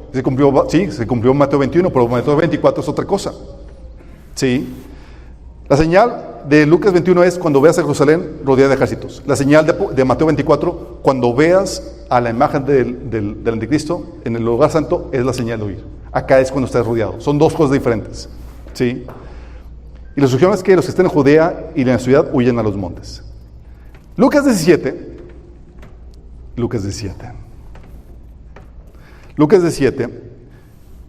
fue dado antes de llegar a Jerusalén, en su último viaje a Jerusalén, cuando iba por Samaria y Galilea. Y el tema es la manifestación del Hijo del Hombre. Ese es el tema. No es la destrucción, no es la segunda venida, ni el fin de la era. No es la destrucción de Jerusalén, sino es cuándo se va a manifestar el Hijo del Hombre. Y está dirigido a la iglesia. A la iglesia en los tiempos de su venida. Es decir, a nosotros. Y te dice que la señal es cuando veas el cielo iluminado como lo hace un trueno. ¿Y qué es lo que debes hacer? Te dice, no empaques, no te regreses a casa a empacar, quédate donde estás. ¿Por qué? Ahí te van a recoger. Es muy diferente. Mateo 24, señal, la abominación que causó desolación en el templo. Destrucción, los que están en Judea, huir. Lucas 21, cuando el ejército está rodeado cuando la ciudad está rodeada de ejércitos. Señal, huir. Cuando veas el sol, Lucas 17, cuando veas el flechazo. Instrucción, no te muevas, no empaques. Levanta las manitas nada más, ahí vas a ser cogido.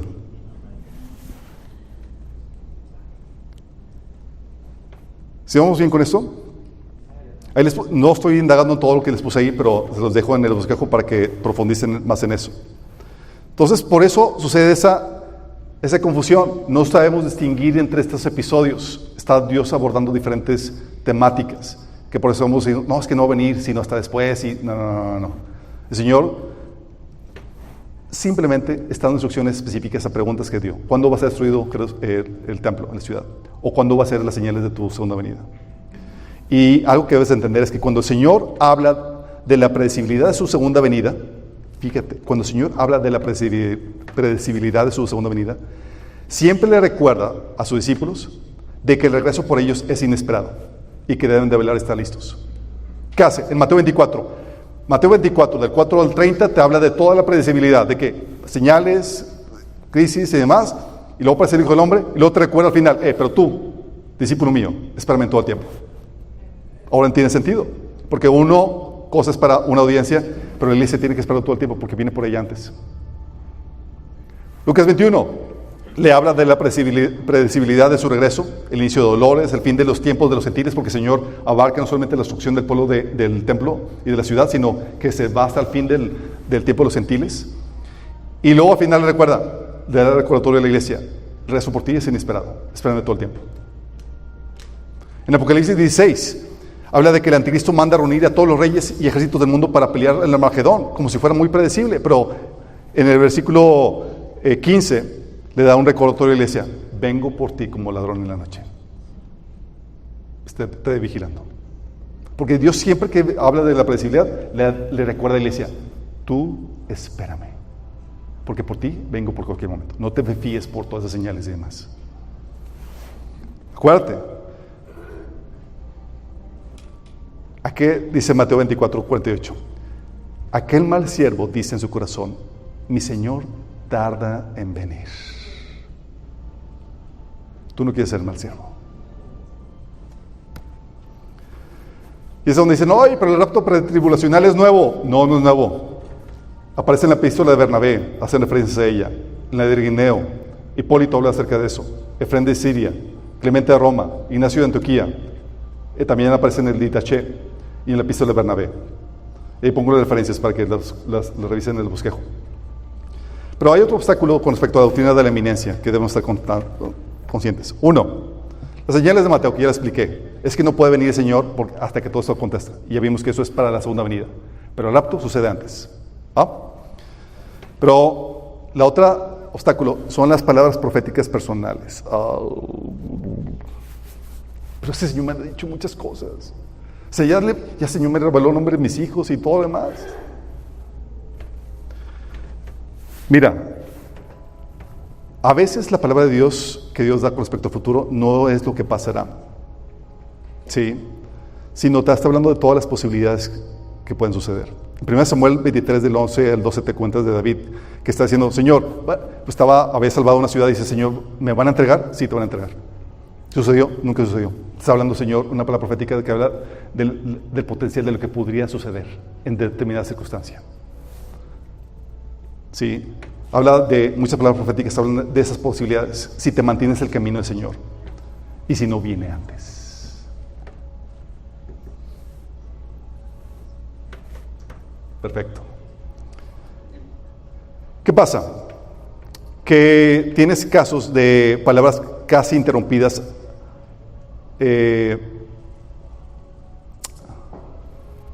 ¿Me puedes poner el playlist que te comenté, por favor? Gracias. Palabras casi interrumpidas a Moisés por su desobediencia. Mira, fíjate bien esto. Tienes al Éxodo 3 del 9 al 11 que dice, Dios le dice a Moisés, escucha el clamor de mi pueblo. Y luego dice, te voy a mandar que liberes al pueblo de Israel. Y 3 horitos después, ¿qué se encontraba haciendo el Señor?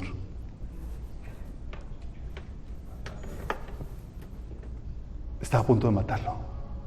En Éxodo capítulo 4. Y dices, ¿qué pasó? Éxodo capítulo 4. Porque palabras interrumpidas por desobediencia, no había circuncidado a sus hijos. Dios te puede dar palabras proféticas y se pueden interrumpir por tu desobediencia.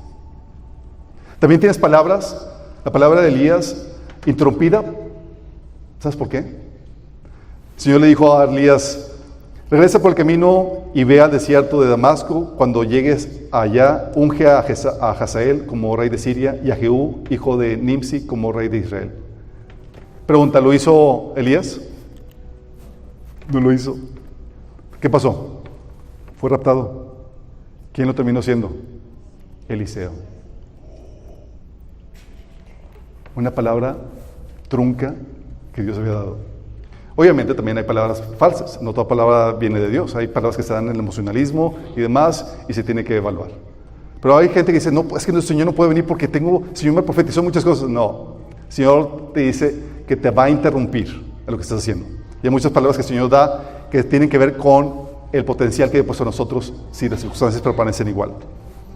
También, lo que interrumpe esto, ¿saben qué es? Lo que nos pide abrazar la doctrina de la inminencia de esperar al Señor todo el tiempo, es la expectativa del avivamiento antes del rapto. Y eso nos produce miopía espiritual. Se nos enseña a esperar no al Señor, sino al avivamiento previo a la venida del Señor.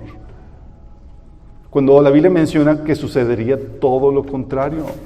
Y eso no quiere decir con esto que no trabajemos para un avivamiento. Pero los apóstoles nos advirtieron de un escenario caracterizado por la descomposición espiritual de la iglesia, lo que Pablo llamaría tiempos peligrosos. Nada más imagínate, tú le preguntabas a los apóstoles, o los sentabas en una entrevista, oye, ¿cómo va a estar la cosa antes del rapto? Y luego ellos te dicen, preguntabas, Pedro, te decía, va a haber falsos profetas dentro de la iglesia. 2 Pedro 2, del 1 al 3. En Israel también hubo falsos profetas, tal como habrá falsos maestros entre ustedes. Está hablando, van a surgir, es parte de la descomposición de la iglesia. Está hablando acerca de eso. También dice en 1 Timoteo 4:1, dice, ahora bien, el Espíritu Santo nos dice claramente que en los últimos tiempos algunos se apartarán de la fe verdadera, seguirán espíritus engañosos y enseñanzas que provienen de demonios. En los últimos tiempos, usted dice que va a suceder falsos maestros escuchando doctrinas de demonios.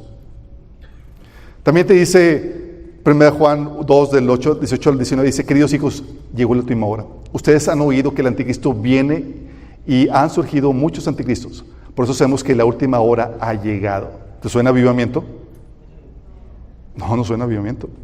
De hecho, en el capítulo 1, versículo 7 dice, les digo esto porque muchos engañadores han salido por el mundo. Ellos niegan que Jesucristo vino en cuerpo humano. Tales personas son engañadoras y anticristos. O sea, te hablan de un momento de apostasía, falsos maestros y también falsos creyentes dentro de la iglesia. Judas, en el versículo 1, capítulo 18, dice que los apóstoles les advirtieron que en los últimos tiempos habría gente burlona cuyo objetivo en la vida sería satisfacer sus malos deseos. Y no está hablando de la gente de afuera. La carta de Judas fue para defenderse de los cristianos carnales o pseudocristianos que estaban dentro de la iglesia. 2 Timoteo 3, del 1 al 4 dice, ahora bien, ten en cuenta que en los últimos días vendrán tiempos difíciles. La gente estará llena de egoísmo, avaricia, serán jactanciosos, arrogantes. Ya conoces toda la lista. Pero ¿sabes qué? Esta no está hablando de la gente de afuera. Está hablando de la gente de adentro. ¿Te suena avivamiento? No suena. Dice 2 Pedro 3, del 3 al 4. Ante todo, deben saber que en los últimos días vendrá gente burlona que seguirán siguiendo sus malos deseos y se mofará que hubo con esa promesa de su venida. Nuestros padres murieron y nada ha cambiado desde el principio de la creación. Fíjate, te dice que en los últimos días, gente burlona. También te dice que en Judas 1 del 7 al 19 dice, pero ustedes, mis queridos amigos, deben recordar lo que predijeron los apóstoles de nuestro Señor Jesucristo. Ellos les advirtieron que en los últimos tiempos habría gente burlona cuyo objetivo en la vida sería satisfacer sus malos deseos. Estos individuos son los que causan divisiones entre ustedes. Se dejan llevar por sus sentimientos naturales porque no tienen al Espíritu de Dios en ellos. Está hablando de gente dentro de la iglesia. Eso no suena a avivamiento. Esto suena a descomposición espiritual. 2 Timoteo 4, 3 a 4 dice, Pablo a Timoteo, llegará el tiempo en que la gente no escuchará la más sólida y sana enseñanza. Seguirán sus propios deseos y buscarán maestros que les digan lo que sus oídos se mueran por oír. Rechazarán la verdad e irán tras los mitos. ¿Estás consciente? Estoy diciendo, o sea, no van a querer ni siquiera escuchar la sana doctrina.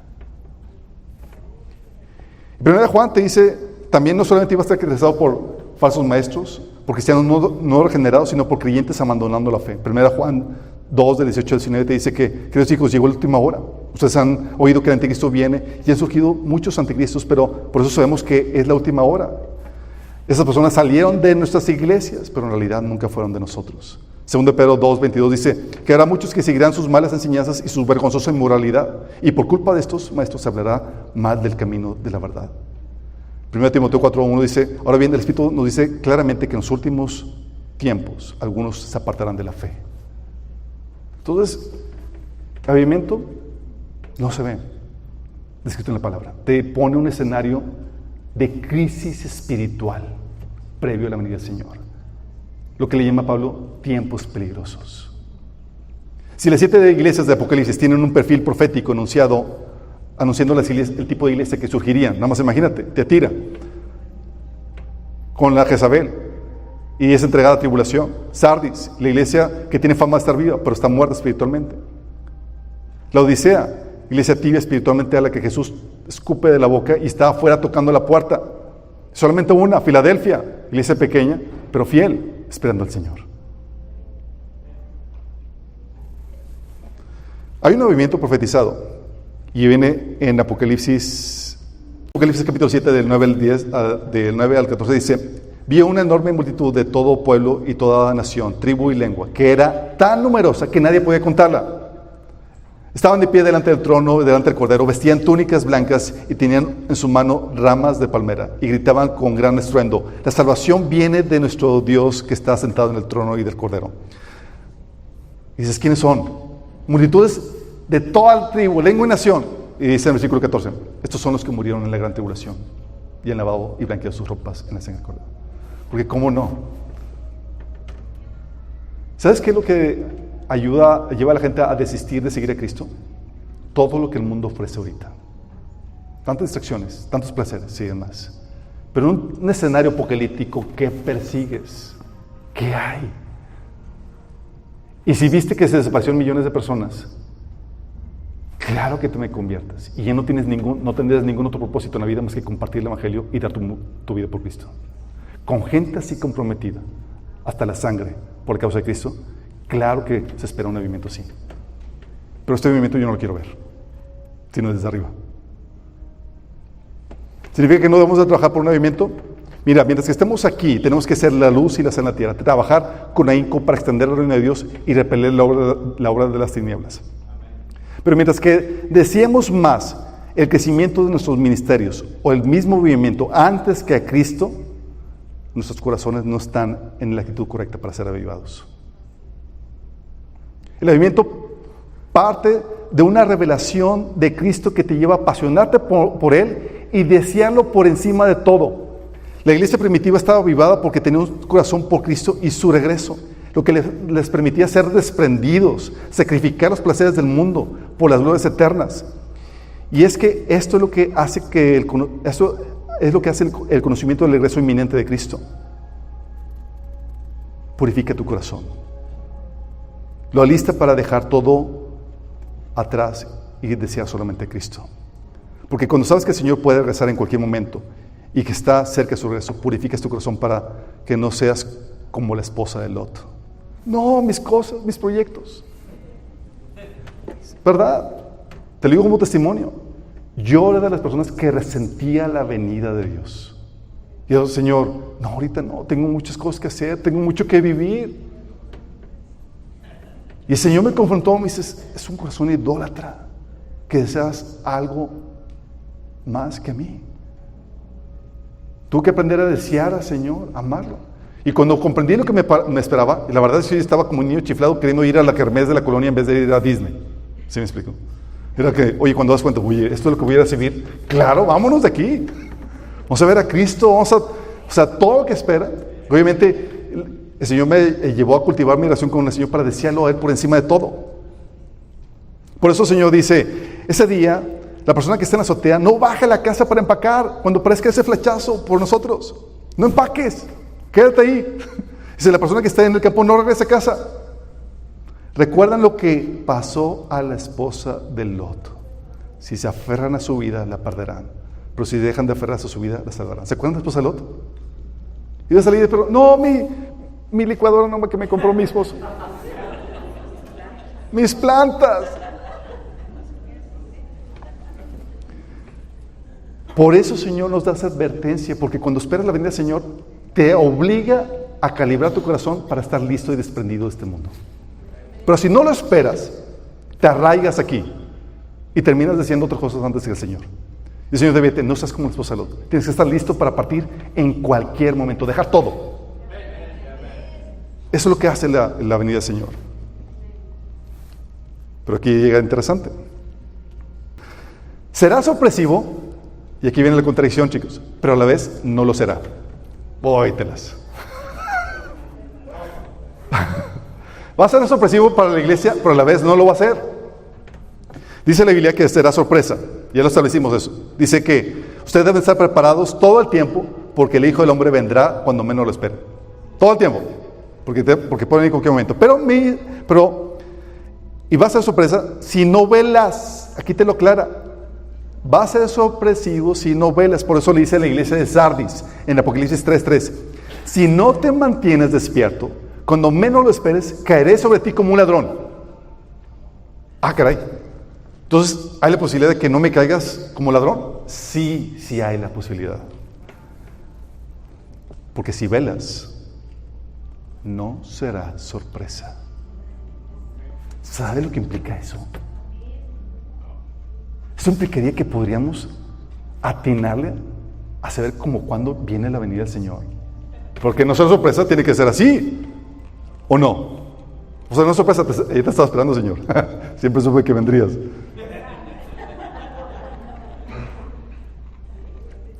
No será, dice 1 Tesalonicenses 5, del 4 al 5. Ustedes, en cambio, hermanos, no están en la oscuridad para que ese día los sorprenda como ladrón. ¿What? Está diciendo que a nosotros, los que estamos velando y cumpliendo la orden del Señor de esperarlo y alistados, no nos va a pescar por sorpresa.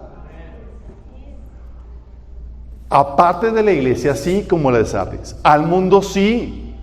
A los despiertos que están cumpliendo la instrucción del Señor de esperarlo todo el tiempo, porque puede venir en cualquier momento, y están descendiendo los tiempos, no nos va a pescar por sorpresa.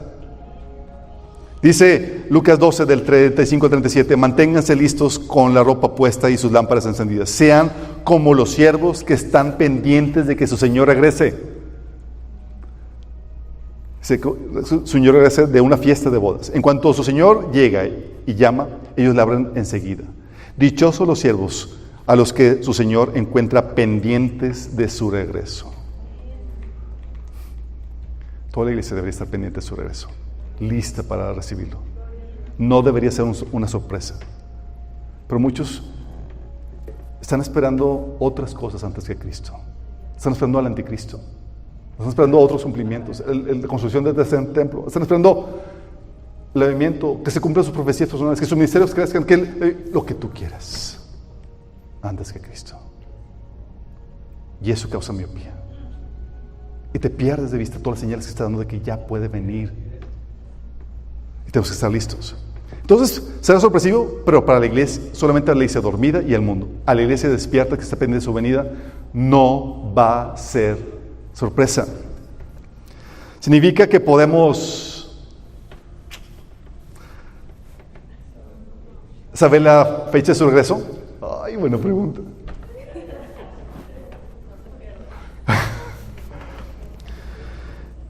Igual que el nacimiento de un bebé en embarazo natural, no sabes el día y la hora en que van a nacer el bebé, pero sí sabes la temporada. Todos los que han vivido embarazos naturales saben de que ya estamos en vísperas de que nazca. ¿Sabes cuándo? No, pero ya. Y esa es la actitud que el Señor nos manda a tener. Podemos discernir los tiempos. Sí, por eso dice Lucas 21-28, cuando comiencen a suceder estas cosas, cobren ánimo y levanten la cabeza porque se acerca su redención. O sea, Dios nos deja en el vacío, nos da pistas, la profecía bíblica para que, ya se están empezando a ver las cosas. O sea, y estamos en la víspera de su venida. Porque hay un escenario que el Señor te pinta, previo a su venida. Y ese escenario lo estaban empezando a ver los apóstoles. No contaban de que iba a darse reversa ese escenario, iban a conquistar el mundo romano. Pero ellos veían un escenario que esperaban ver al final y lo estamos viendo nosotros. Pero eso nos lleva al principio de incertidumbre. Aunque hicieras tus cálculos y recibieras alguna revelación o confirmación de Dios, el Señor te dice que no puedes saberlo con certeza. Es solo una posibilidad.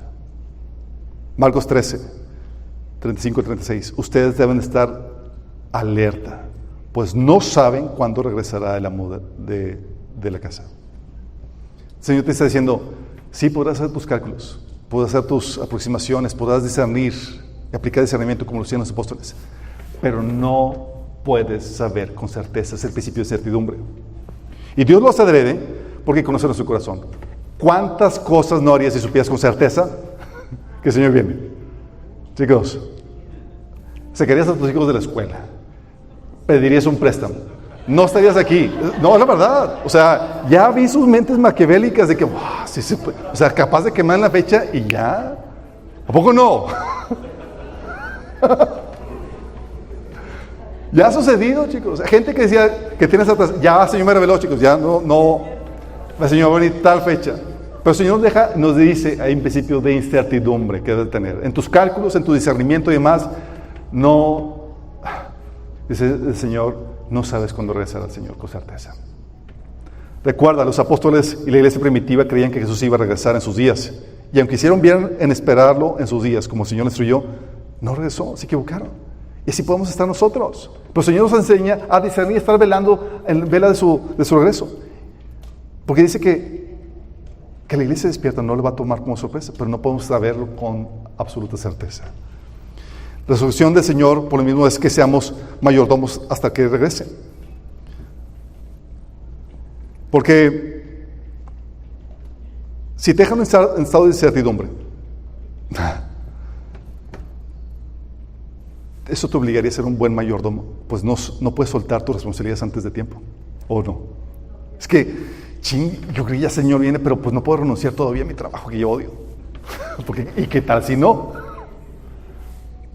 Ya sé que el Señor viene, pero pues, híjole, o sea, aquí tengo la tentación de embarcarme en un préstamo e irme al crucero que siempre soñé, pero pues, ¿y si no? ¿Y si me quedo y tengo que pagarlo? O sea, te obliga a ser mayordomo, buen mayordomo, pues no puedes soltar tus responsabilidades antes de tiempo. Te obliga a seguir planeando, pues no sabes si tardará un poco más, unos años o unos cuantos meses, no sabes con certeza. La incertidumbre ayuda a balancear la inminencia. ¿Sí? Uy. Efectos de la inminencia.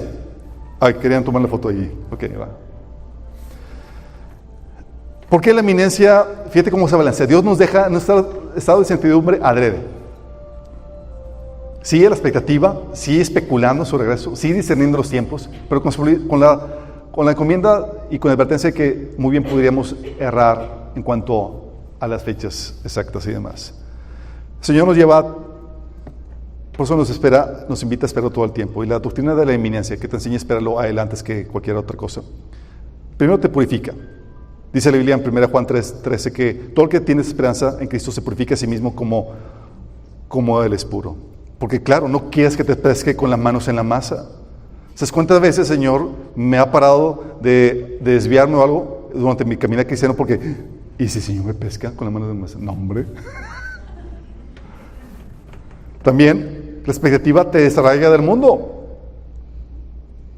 O sea, tu corazón no se apega con las cosas del mundo porque estás listo para partir. Ya deseas más las cosas del reino. Como decía Pablo, 1 de Corintios 7, 29 al 30, decía, déjame decir lo siguiente, amados hermanos, el tiempo que queda es muy breve, 2000 años, desde entonces.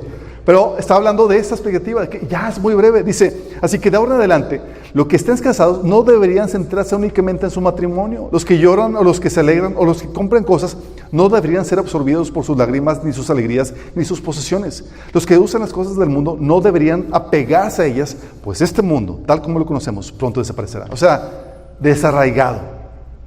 Porque con un corazón desarraigado, miren, las tribulaciones, dificultades y problemáticas ya no te pegan tanto, porque ya nos damos. ¿Qué es esto? Sí, esta no es tu verdadera vida. Ya estás con un pie allá, pero con un pie aquí porque sabes que pues, puede tardar. También te obliga a poner la mirada en lo eterno. Así como lo hacían los hombres de la fe en Hebreos 11, todos ellos vivieron por la fe y murieron sin haber recibido las cosas prometidas, más bien lo reconocieron a lo lejos y confesaron que eran extranjeros peregrinos en la tierra. Al expresar así, ciertamente dieron a entender que andaban en búsqueda de una patria. Si hubieran estado pensando en aquella patria donde habrían emigrado, habrían tenido oportunidad de regresar a ella. Antes bien, anhelaban una patria mejor, es decir, la celestial. Por lo tanto, Dios no se avergonzó de ser llamado su Dios y les preparó una ciudad. Y están viendo, ¿qué? Lo eterno. Por eso dice Colosenses 3, del 1 al 2. Si puedes haber resucitado con Cristo, buscad las cosas de arriba, donde está Cristo sentado a la diestra de Dios. Poner la mirada en las cosas de arriba, no en las de la tierra. Y cuando sabes que el Señor puede venir en cualquier momento, tú tienes aquí las glorias del reino. De eso vamos a hablar en la siguiente sesión. Porque debes saber qué es lo que el Señor ha preparado para ti. Esta expectativa también anima ante un mundo cada vez más diabólico. ¿Por qué no? El mundo va de cabeza, además. Miren, esta generación ha sido documentado. Salió varios reportes que es la generación de jóvenes más deprimidos de toda la época.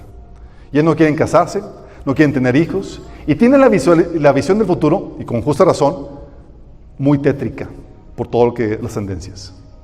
Pero cuando tú tienes este conocimiento, tú te alegras. El mundo va de picada porque es, wow, ya estamos por partir. El mundo va de picada es, wow, esto se va a poner nuevo, ya se acerca el tiempo de nuestra redención. ¿Sabes eso? Porque sabes que ya está por suceder lo que el Señor nos advirtió. Tú te animas. Mientras todos están deprimidos, nosotros somos, wow, esto se va a poner muy bueno. Entonces, esto nos lleva a ¿dónde colocar el rapto? Ahí. El rapto tiene que ser antes, cumpliendo la fiesta de las trompetas.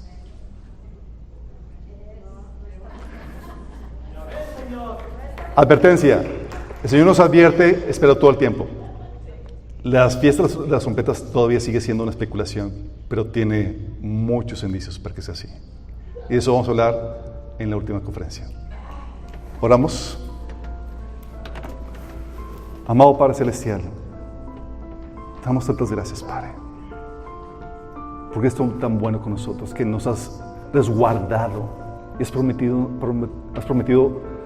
protegernos de la ira que vendrá sobre el mundo entero. Tú has prometido venir por nosotros y llevarnos a los aposentos que tú has preparado con mucho cariño, Señor, para nosotros. Y te pedimos, Padre, que nos ayudes a mantener el entusiasmo, la fe, mientras que el mundo va de pique, mientras que vivimos tribulaciones, mientras que vivimos, Señor, tanta problemática, que podamos ser consolados con tu pronta venida, Señor, con la bendita esperanza. Te anhelamos, Jesús. Perdónanos si hemos anhelado cualquier otra cosa antes que a ti. Queremos verte, queremos conocerte, queremos tenerte en nuestras vidas, Señor. Ayúdanos a guardar el fuego, nuestra lámpara encendida, anhelando y deseando tu venida. En nombre de Jesús. Amén.